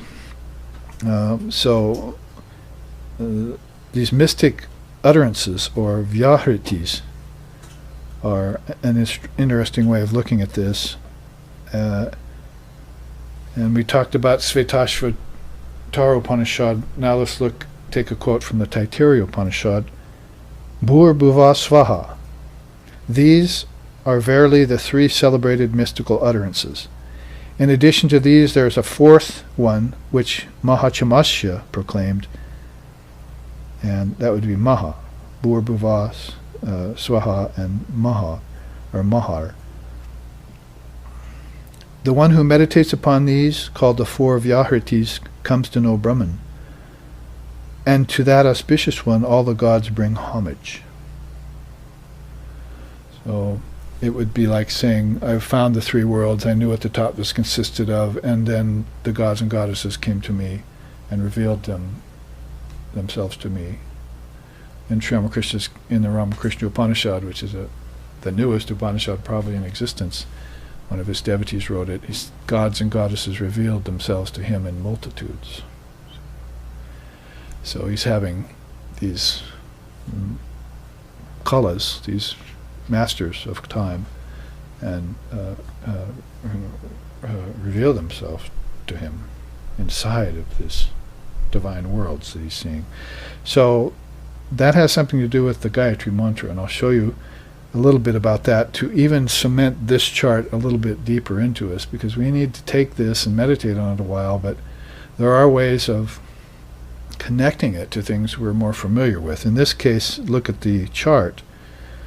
You see here there are the three worlds, Bhur, and next to it the earth, fire, Rig Veda, and prana as breath is associated with Bhur, the first world. Then across the board, Bhuva, interregions, air, Samaveda, and Apanaha, the outbreath. So the in-breath, the out-breath, these are assignments to these worlds. Now remember, we're thinking about words, mystical utterances.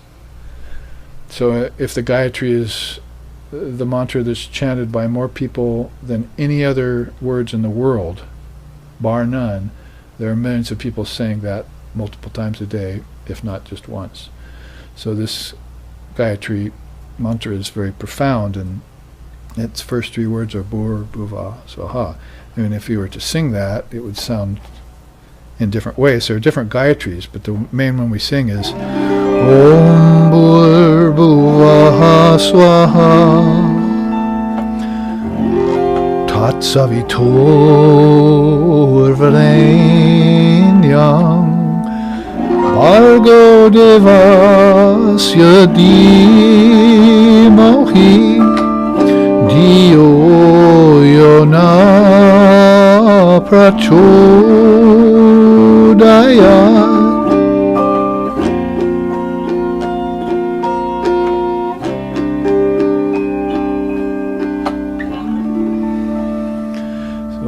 Gayatri mantra is sung in different ways, in different tunes, and sometimes just chanted as one tone. But that's, may we always and ever meditate upon this divine being, the Gayatri, or almost another word for Saraswati again. The Divine Mother is Gayatri. And may she always reveal herself to us and protect us and protect the three worlds. So these three worlds are Om, Bhur, Bhuva, Swaha. If you look at Swaha, you would see that it's the third world inside. Stepping back in, you can see the correlation here. And it has to do with heaven, the sun, the Yajurveda, and Vyanaha. That is the arrested breath. So you've got the in-breath, and you've got the out-breath, and you've got the arrested breath.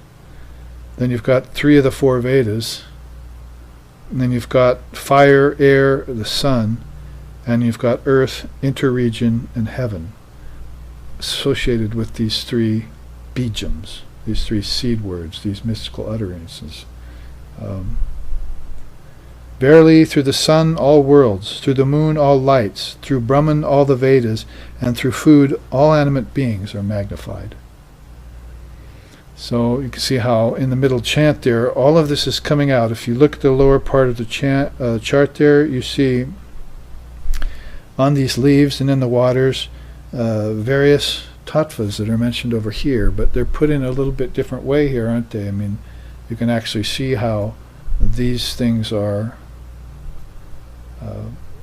have come into being as physical tattvas, but they've come from certain words. We have certain words for them, like breath, ether, senses, sun, mind, prana, body, stars, thought, moon, living beings, water, trees, herbs, flowers, ego, all some tattvas listed all over these leaves and in the waters and so forth. And you see the goddess sitting there playing Saraswati on her veena, presiding over all of these, and she would pronounce Bur Bhuva Swaha, she would say these words, and all of these things would come forth from them. And so, if you just looked at this in the Taittiriya Upanishad, you'd maybe be left a lot to consider, or a little bit puzzled by it.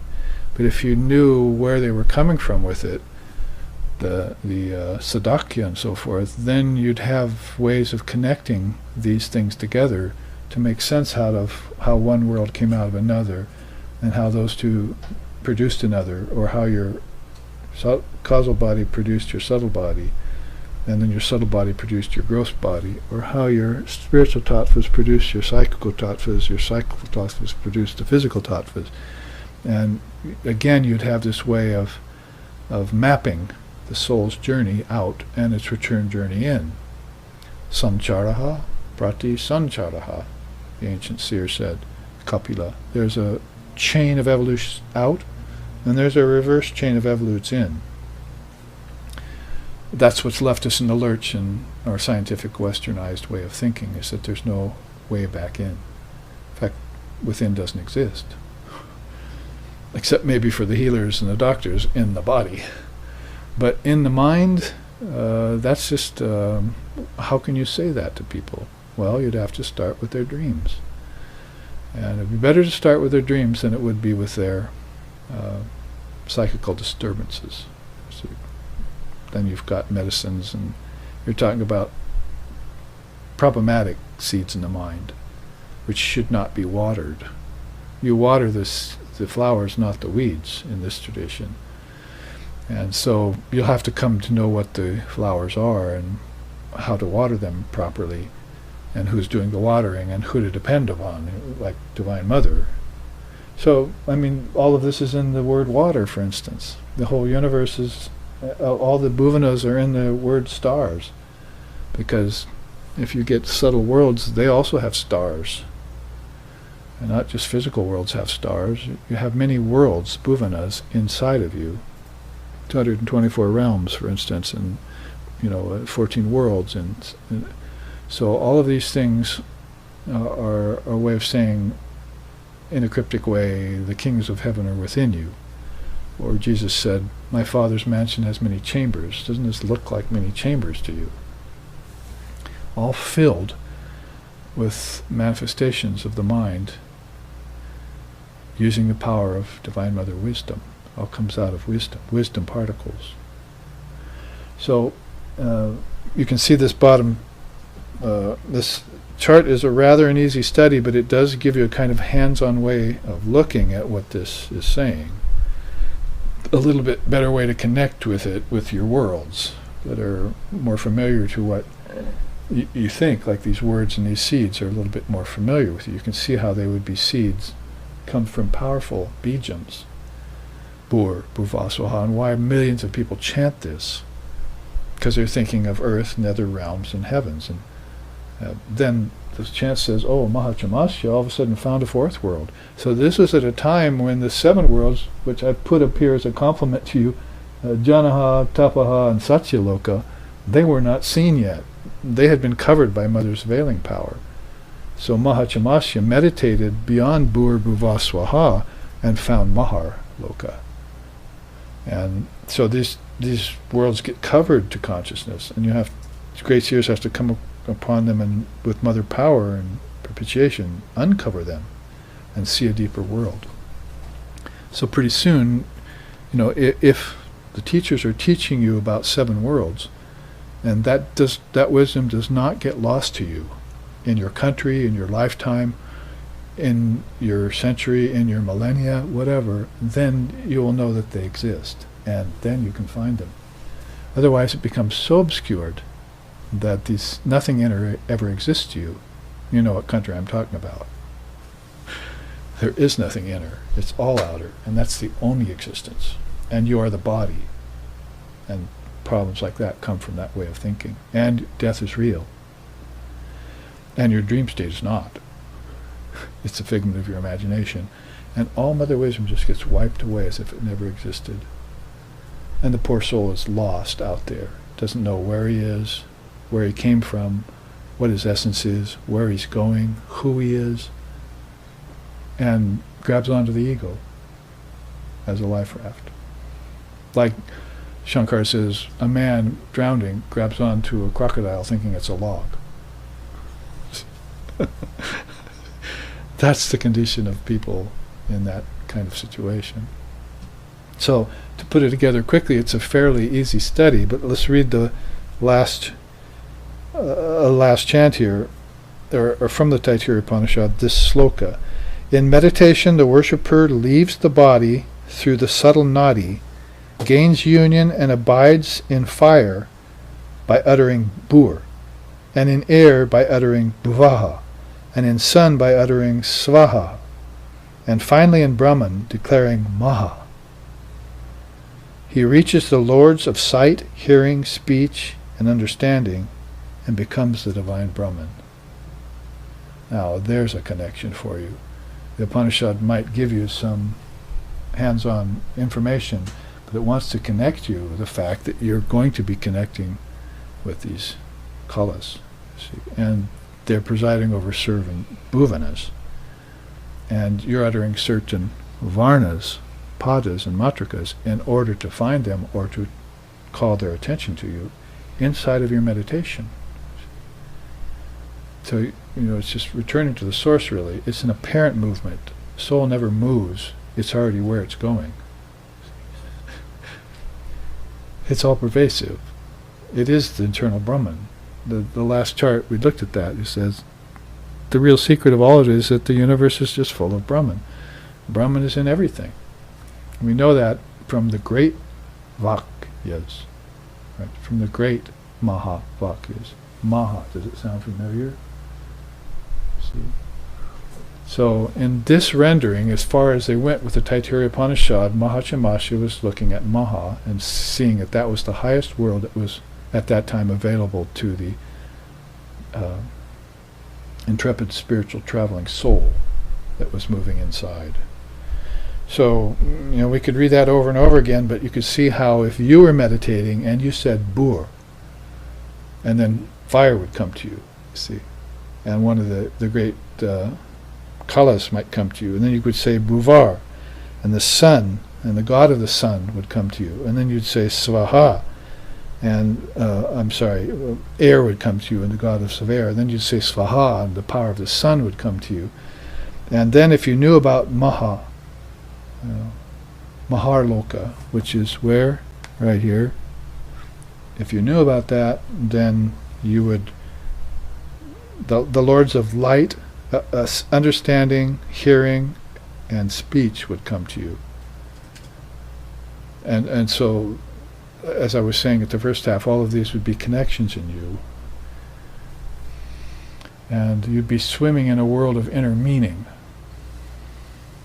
where everything would be fraught with meaning and blissful and peaceful. What a novel idea that we might actually find that peace inside of ourselves. And out here, fall into a condition of chaos if we didn't. So, a quick study, as I say, but this gives you a little bit more connection here. Now I want to pass into something that would give you even more of a connection, because this is the Gayatri mantra we just talked about, right? Bhurbhuva swaha tat savitur varenyan bhargo devasya dhimohi dhiyo yona prachodayat, as they say in down south India. So basically, you have this great Gayatri mantra that's been being uttered even today by millions of people, and has been uttered millions of times as if it were this most powerful mantra or this great sloka and so forth. And so you want to know what it means if you're a spiritual aspirant, and to connect it to Sadakya and other great systems like that. So there you see, from the Tripura Tapini Upanishad, we find the Gayatri Mantra, if you haven't known where to find that. The Tripura Tapini Upanishad, which is one of the called minor Upanishads that Shankara never got around on commenting on. And here's how it's translated there.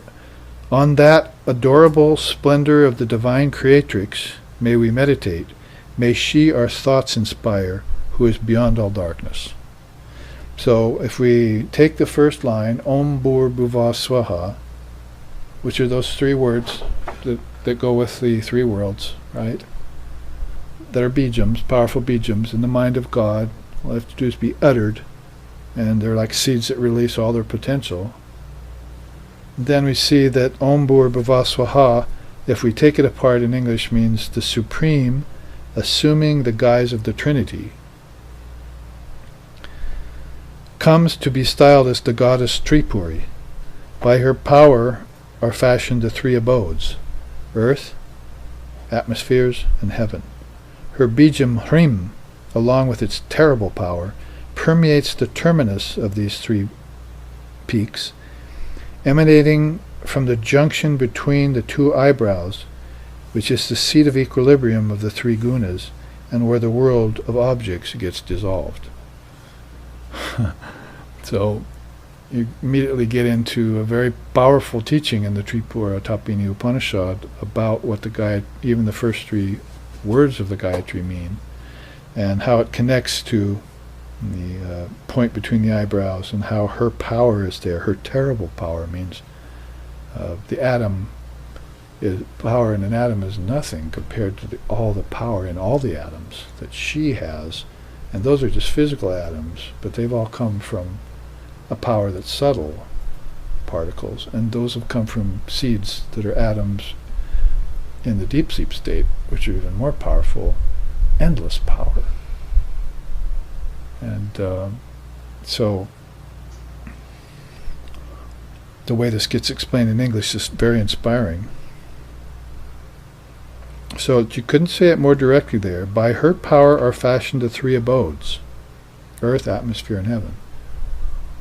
So by this power in words, she fashions those. You can see how she does it more clearly by studying something like that. Now the next word is tat, and that one word deserves a whole explanation in itself according to the Upanishads. So I'm taking this out of Vedas, Upanishads, and you can see this is more of a tantric system, probably a good combination of Shaktism and Shaivism is here in this system, and contributed to really by all of India's darshanas, but the emphasis really on the word and on the power in the word is there. So Om Bhur Bhuva Swaha Tat. So what's Tat here? Is verily the eternal Brahman, the indefinable, impeccable, unconditioned, and unconstrained. It thinks, perceives, evolves, and desires the status of consciousness. Thus it evolves as a visible world. Its desiring is done through ascetics, mystics, seers, and their sacrifices. What is desired is born. Being free of desires, it holds sway over all beings. It puts forth letters like T, A, T. Therefore, Tat is desireless desire. Whoso knows all this becomes the Lord. So, more to the point of things, it puts forth letters that are the word for Brahman. See? So these letters are matrikas, right? And they come from alphabets, varnas, and those alphabets are filled with her power, and they fashion worlds, and there are presiding deities and tattvas in those worlds, and it all is presided over by her 5 kalas in the system, and she's the presiding power. See? All of this Upanishadic wisdom is the great secret, and she's the mother of the secret.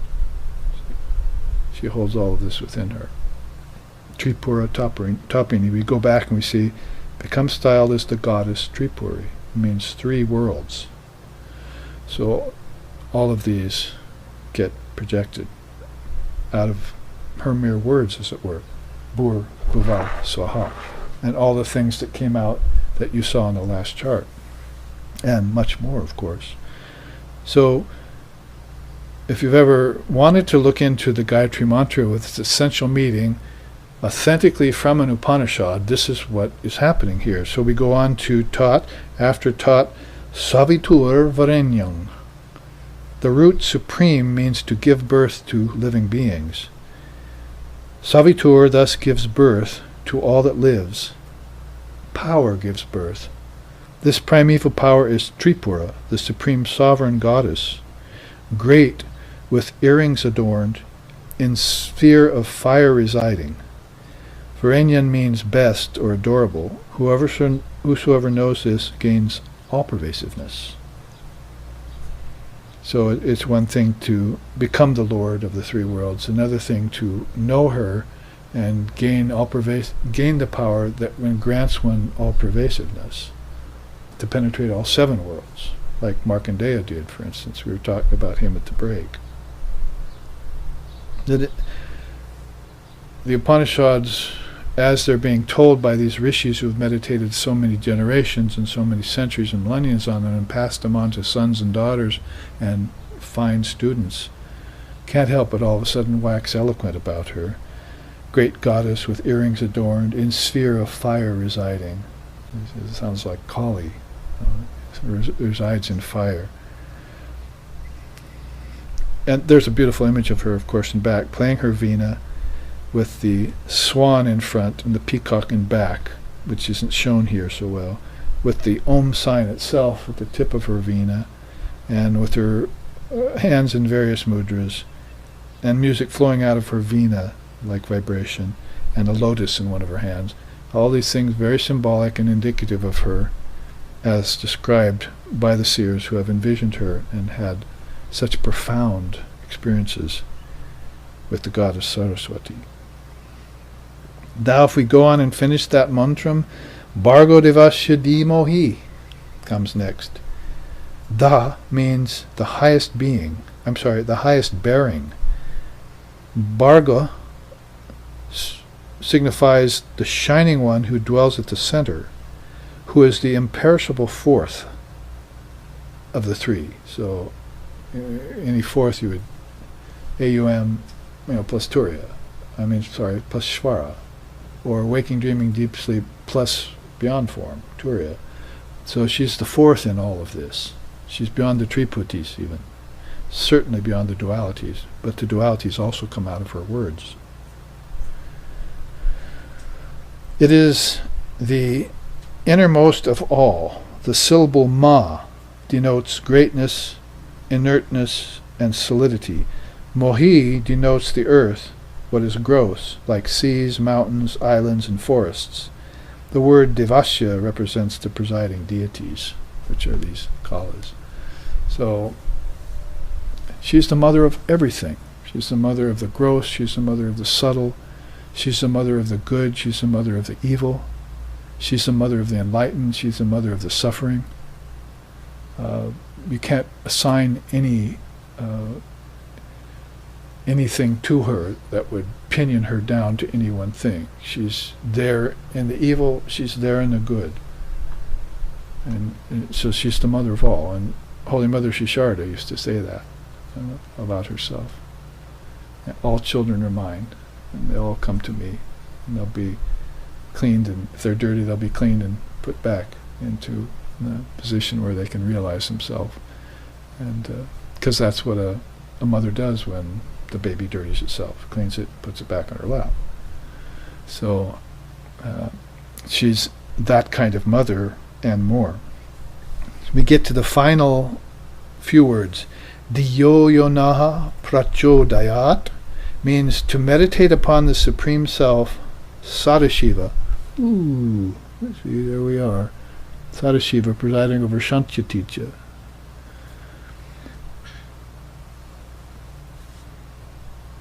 Who renders us speechless, inspires our thoughts, and who takes us far beyond the sphere of desire for conceptualization to transcendental reality. So there is, like Sadashiva would render you speechless. You know, these words you're thinking about, these seeds you're about to water, let's not germinate them anymore. Let's just be quiet and withdraw back into your formless essence. And all your desire to conceive of all this, gone. No more worlds of name and form for you. Like Buddha said, have no hope for me, for the worlds forevermore. I'm gone and gone forever. See? It's one of his last utterances before he went into Mahanirvana, the great highest state. So there's another Upanishad I'd like to draw from these minor Upanishads. You don't hear much. The Devi Upanishad, the Devi Saraswati or Saraswati Rahasya Upanishad. A quote from there is, "Without taints I am, being, knowing, living, being, knowing, loving I am, self-shining, devoid of duality I am. To these words conform." So you want to hear who she is, then listen, and then conform to those words and have full faith in her and propitiate her, the Divine Mother within you. When she says, "I am being, knowing, and loving," what does that remind you of?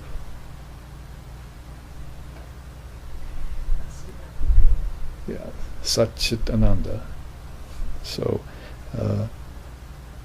Sat is pure being, Ananda is, Chit is knowing, and Ananda is bliss or loving.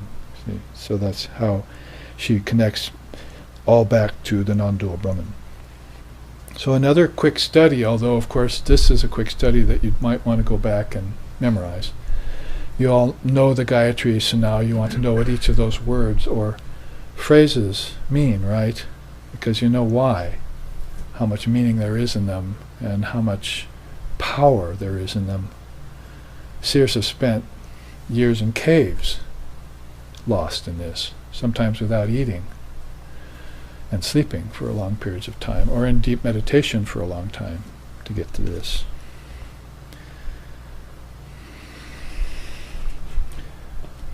Now, where to go with it all, of course, is always a question. We've come out of these two charts, which are fairly easy of understanding. Perhaps we'll use Srishti Rahasya for the beginning chart next week and look at this transformation of the mind. Because now we want to bring the practice of actual mantra down into our own bodies, into our own minds, into our own breath, and our own energy, using these great things to practice the mantra, which we've sought out from an illumined soul called a guru, who's vouchsafed it to us in sacred ritual, and therefore who is able to transmit to us this essence that's in the mantra and try and help us understand that it's Mother Essence that's there. That's the Swarupa there.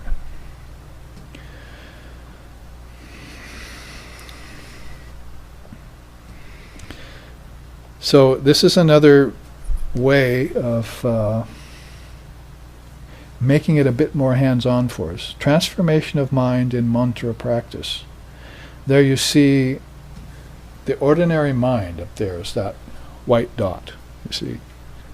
And on either side it's being pressed, as it were, with the desire to know two things. Tattva Gyan on one side, and upasana on the other. Tattva Gyan means knowledge of principles. So principles are tattvas, and tattvas are connected to all of this. So the tantric adept who's daksha, intelligent, which is the first thing they want from a tantric aspirant, is to be intelligent, should go and do his studies. And There are different paths of study, different yogas, and which one will take up. But according to your caste, your vocation, your parents, your upbringing, and all of that, and your past samskars in other lifetimes, you'll be brought to these systems, usually under some sort of spiritual guide, or that's also representing one of these great beings, like Brahma, Vishnu, Shiva, or Shakti, Divine Mother. These are like the different lineages and stuff that you're brought to. But in the West, of course, we're not in the know about all of that.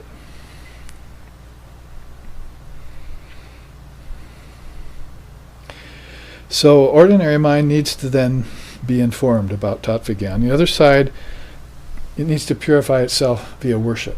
Upasana would be a kind of worship that you would engage in.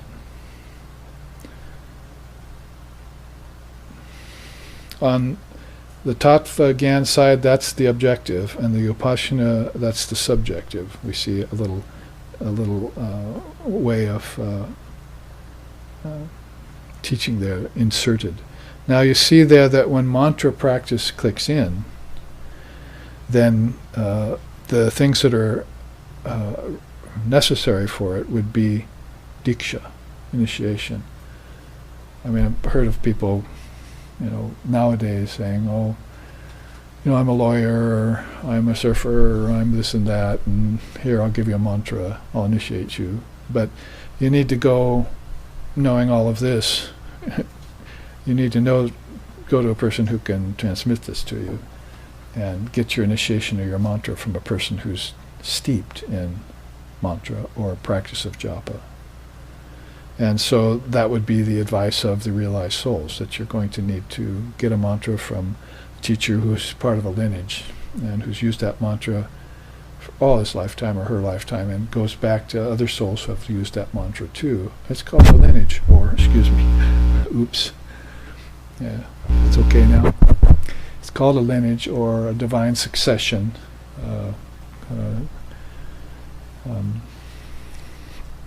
Guru Parampara, you want to say. And on the other side of that mantra practice, you see there's Guru and Shastra. Guru really means you need a guide, and Shastra means the guide will know the scriptures, basically. So in Tantra, it's really all not that much different than Vedanta. And Buddhism and other Indian darshanas will want you to get this mantra and practice it. Must be gotten from an illumined soul and the scriptures. So those are basically the three things you want: Guru Anusashana, and a realized soul, and Vidya, Shastra Vidya, the knowledge from the scriptures. Revealed scriptures would be best if you could skirt the others. And then get your own direct experience from it. Once you get this guide and the word, get the guide and the word, then get your own direct experience with it. Now you can see how mantra practice here burgeons down into these three aspects. Now this is a great chart, because this is for those of you who have been practicing mantra for a year or 5 years or 10 years or 20 or 30, and you still don't really think that you've pierced the crust of it, and you know how powerful it is, and you have a desire to do so, then you could probably revitalize your mantra at some time. Like our founder, like Sixun was saying, you have to, every moment has to become a rededication of your life to divine reality. You can't go a minute without rededicating yourself to divine reality. That has to be a recurring thought in your mind all the time. Like mother, if you have mother as your ishtam, which is greatest, I think, and then you're dedicating yourself to her all the time. You're sacrificing yourself all the time. You're attenuating your ego by thoughts of her all the time. You're studying the scriptures all the time. It's all a kind of rededication. So you can see here it's put in these three ways: Nidrabhanga, Mantra Chaitanya, and Mantrartha Bhavana. Now, there's a word that you should be familiar with, Bhavana. So repetition is Nidrabhanga. You need to repeat it. That's the science of mantra. Yes, it has to be repeated. You probably need to repeat other things too, like slokas and dharma. So repetition is the spice of spiritual life. You can't become bored with that. Then vitalization means mantra chaitanya. You're supposed to breathe life into your own mantra. It's there. I mean, if we go back in these charts, you can see how she's the power in all those mantras, right? I mean, wherever you go, you can't escape that fact. But you're going to have to find that power, and it's up to you then to get your mantra from the Guru and revitalize it, like you do this all the time. Otherwise, you just sort of fall into a parrot-like repetition of mantra that didn't have any real power to transform. Because you're looking at transforming the ordinary mind now. You're really the Atman, ever free and never bound, and you've got a higher mind in you, but you've fallen into ordinary mind. And you're going to need to change that mind, transform it. Like Holy Mother Sri Sharda Devi said, the mind is very important to you at this stage. And what she's saying there is the mind is not Brahman, but it's very important to you at this stage because you need to use it to get to Brahman. So when it's impure, which we'll talk about purification 2 weeks from now, some of the things you could do to purify the mind. If it's impure, then it's going to be very difficult to transform the mind. If it's mixed, also difficult, a little more possible. But if it's pure, then of course, then you'll be revitalizing your mantra. It'll be living to you. I've seen people doing the mantra in tears, for instance, or in deep states, even without the beads. You know, their mantra's going on in their heads. So, there's a story about Sri Ramakrishna that's very beautiful. He saw one of his students doing the Japa beads sitting on the porch, and he said, "Let me see those." So he sat down next to his student and started doing the Japa mala, and he just said 3 or 4 repetitions of probably Kali mantra, and the beads just fell out of his hands, and he was already in the state of samadhi. So just remembering, he's so connected to Divine Mother that if he repeated her name, he immediately emerged in her. It was just like natural to him to do that. You might say power of suggestion. Like, if you've say been a surfer for a long time, see, and then you don't surf for years, and all of a sudden someone hands you a surfboard. All of a sudden you're out on the waves in your mind already, drawing lines on this beautiful ocean of mother with her veils coming over you and getting inside of as she tubes over you. It brings it all back to you just by seeing or touching a surfboard. You don't have to go do the thing. So the power of suggestion in Sri Ramakrishna was that strong. Anything spiritual threw him into these moods. We know that about him from Mandernath and other, M, the author of the Gospel and all that, who told us about this when he saw it happen, actually, and some of the other disciples. So a lot can be said about vitalization, but it's a very important part of impregnating your mantra or waking up the power in your mantra that's already there. See, you're not actually putting it there. You're actualizing it because it's already there. Be like hatching an egg or something. See. Well, this is all about mantra practice. You see what it contains, these 5 things: initiation, guru and guidance with the scriptures, repetition, vitalization, and finally, oh no, not concentration. Really? Do we have to concentrate? Can't we just leave our minds scattered and somehow get the fruits of the mantra practice? Not. Concentration is like the quintessential step of yoga. People get caught in asana and pranayama, and then they fall out when they get to attempts at concentration. That means concentration for a long time. Get one asana down, like this. Take one breath, in, out, held and suspended, and out and suspended. And concentrate. that's what you need to come to. Everything before that was the early steps of yoga, or your practice. Concentration is the fruit of that. And from concentration you'll get meditation, and from that you'll get samadhi.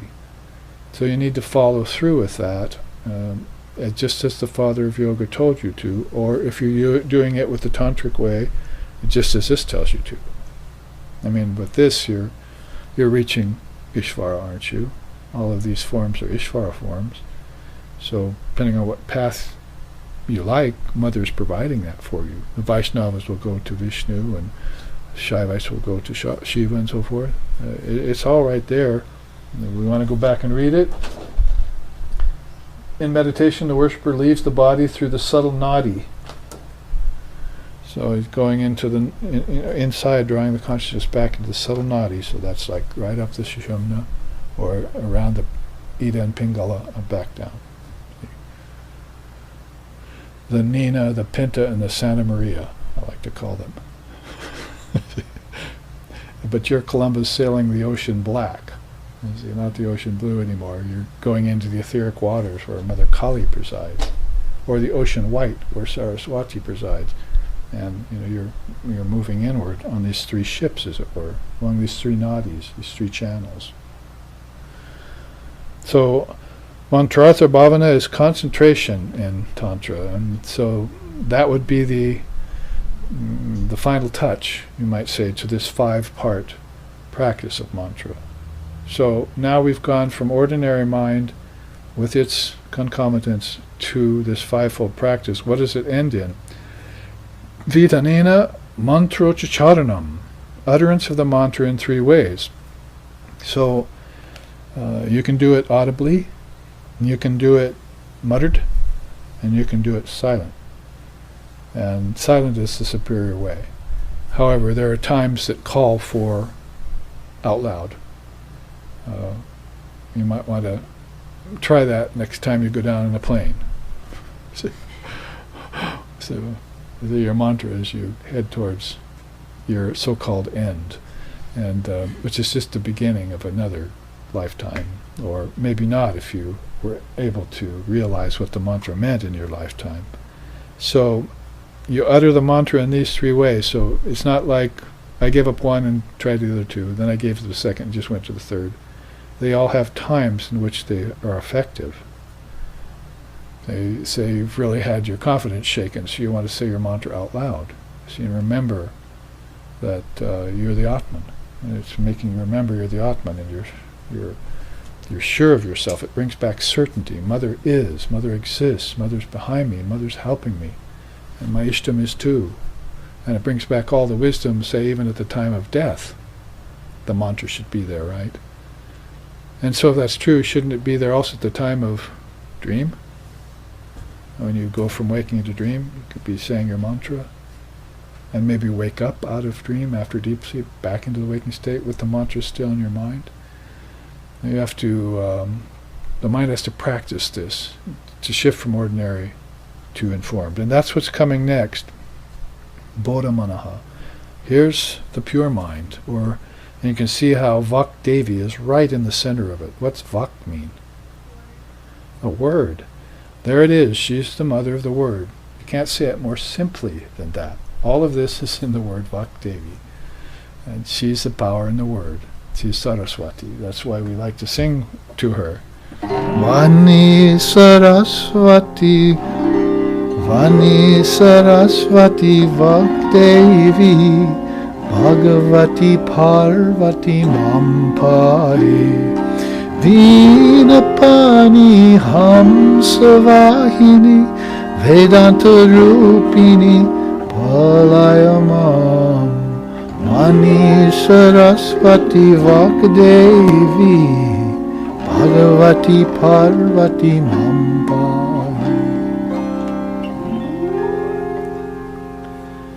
One of those verses says Vedanta Rupini. She's the very form of Vedanta. So how many words of power are there in the Vedanta teachings? She's the very form. Vedanta Rupini. She's the Rupa, the form of that wisdom in the words. So there she is at the center of the pure mind, Bodha, intelligent, Manaha, or bodha, awakened. The Buddha said, you can say anything you want about me, but you should know one thing, I am awakened.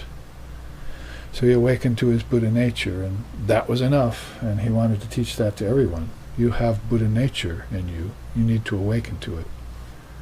It's just become covered. Sin can't take it away. Hell can't take it away. Devil can't take it away. All of those are in these tattvas as words. You're the master of these words, and she's the power in them, is the ideal. So you can see some of these beings then, Bodhamanaha, what they're called. If they get pure, then they're rishis, you see. And all the Upanishad quotes we had today were from rishis. A very unique type of being that, the world has a hard time seeing in their true meaning and so forth. But you know how many hundreds and thousands of rishis were there in ancient India with these great wisdom systems to pass on to their children, to their students, and so forth. And this is, how they did it. One more esoteric school did it this way. Saints, Mahatmas, or Mahatmas, great souls, Paramahamsas, like Sri Ramakrishna Paramahamsa, the most recent, Siddhas, perfected beings, sages, and yogis, but just to name a few of some of the beings who get pure minds. Each one of those names could go along a slightly different enlightened path that would be representative of something like Buddhism or yoga or Tantra or Christianity, like saints. So there would be these souls in those traditions that had purified their mind and realized their true nature, whatever they might call it. The great spirit within, or Buddha nature, or Atman. Well, this can only go in one final direction. That's toward the antaryami. I mean, if you want to use that antaryami, means inner ruler, immortal, seated in the heart. So inner sounds to me like you're talking about Kala. Let's see.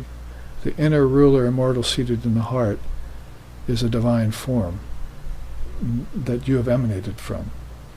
That's why some of people in the world look like Buddha, the Oriental people and so forth. Some people look like Christ, the Occidental. Some people look like Krishna. Some people look like others, you see. You all have a kind of body type, and they're just tracing that back to your genes and your heredity. But India doesn't do that. They trace it back to the great souls that they came from, through families of rishis, through families of yogis, through families of householder rishis, and all the way back to great souls like Sri Krishna or Ram. And so this is their divine heritage. These are their real ancestors, and they keep pictures of them on their mantle. The ancestors, okay, they find some place in there, but this is your real ancestry. It's a spiritual in nature, because you can get caught in the ancestor realm and be caught there for many lifetimes. Because the ancestors, have they taught you this? Have they taught you this? Have they taught you the Gayatri? Did you get the Dharma from them? What do they want? Heaven. And heaven is a return to earth. Krishna says so in the Gita. By the path of the sun they go, never to return again. By the path of the moon they go, to return again. And so if we go all the way back to these two charts we were just looking at, those nadis that we're talking about, that they depart through, also nadis to return. So some of these beings would be like taking a canoe to a different distant island and burning it. They're not coming back. If you had a pure mind, you wouldn't need to, because desires are usually what bring you back here. However, there are some souls that come back with a desire to assist others get free. They don't come back to help you feel good about yourself in the world. That's all ego stuff. You might have to have one lifetime where you feel good about yourself, but that's not the purpose of life. The purpose of life is eternal life. And read my lips, it's eternal. So you want to take a good English bijam here, let's use the word eternal. See? Or nitya, infinite. See? Those are words you need to ponder. Every word can be a mantra. It's got that mother power in it. And so you have to dig it out, as it were. So anyway, back to antaryami on one side, the inner ruler immortal seated in the heart. And this really gives you awareness of spiritual worlds. The antaryami is here, so isn't it at the head of all the spiritual worlds and what they consist of? They're presiding over the tatvas and the bhuvanas and all the words and the utterances and the mantras. This is what they know. This is their art. This is what made them who they are. So if you find an Ishvara form like, say, Krishna, or in more contemporary times, Sri Ramakrishna, they know all of this. It's in Mother, and they know Mother.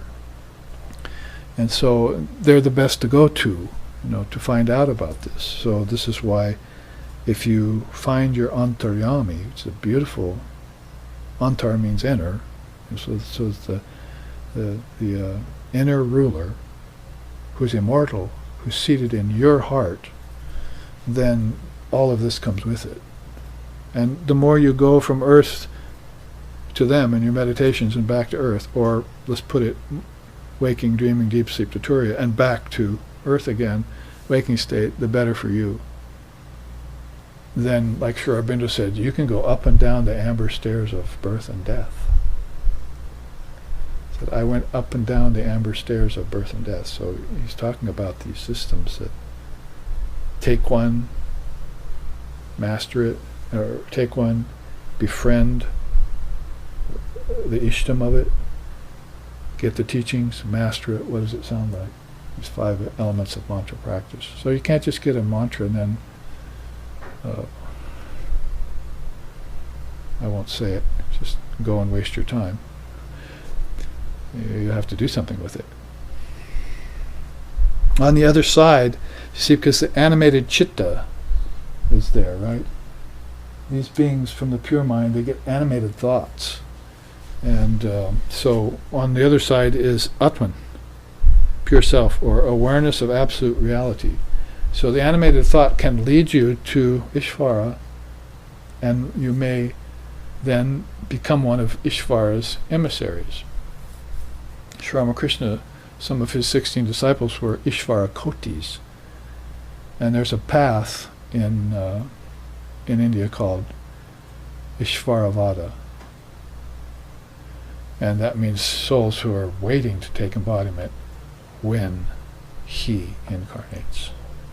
Every 400, 500, 600 years maybe, at least in more recent times, see a great soul like that come. They'll usually bring their crew with them, you see. They're roadies. They're spiritual components who will help them in the work. Sometimes they'll be like John the Baptist, come a little early, you see. Or the Bab, for Baha'u'llah. Or whatever it is in whatever tradition or path, they're there on the scene. And sometimes they stay after.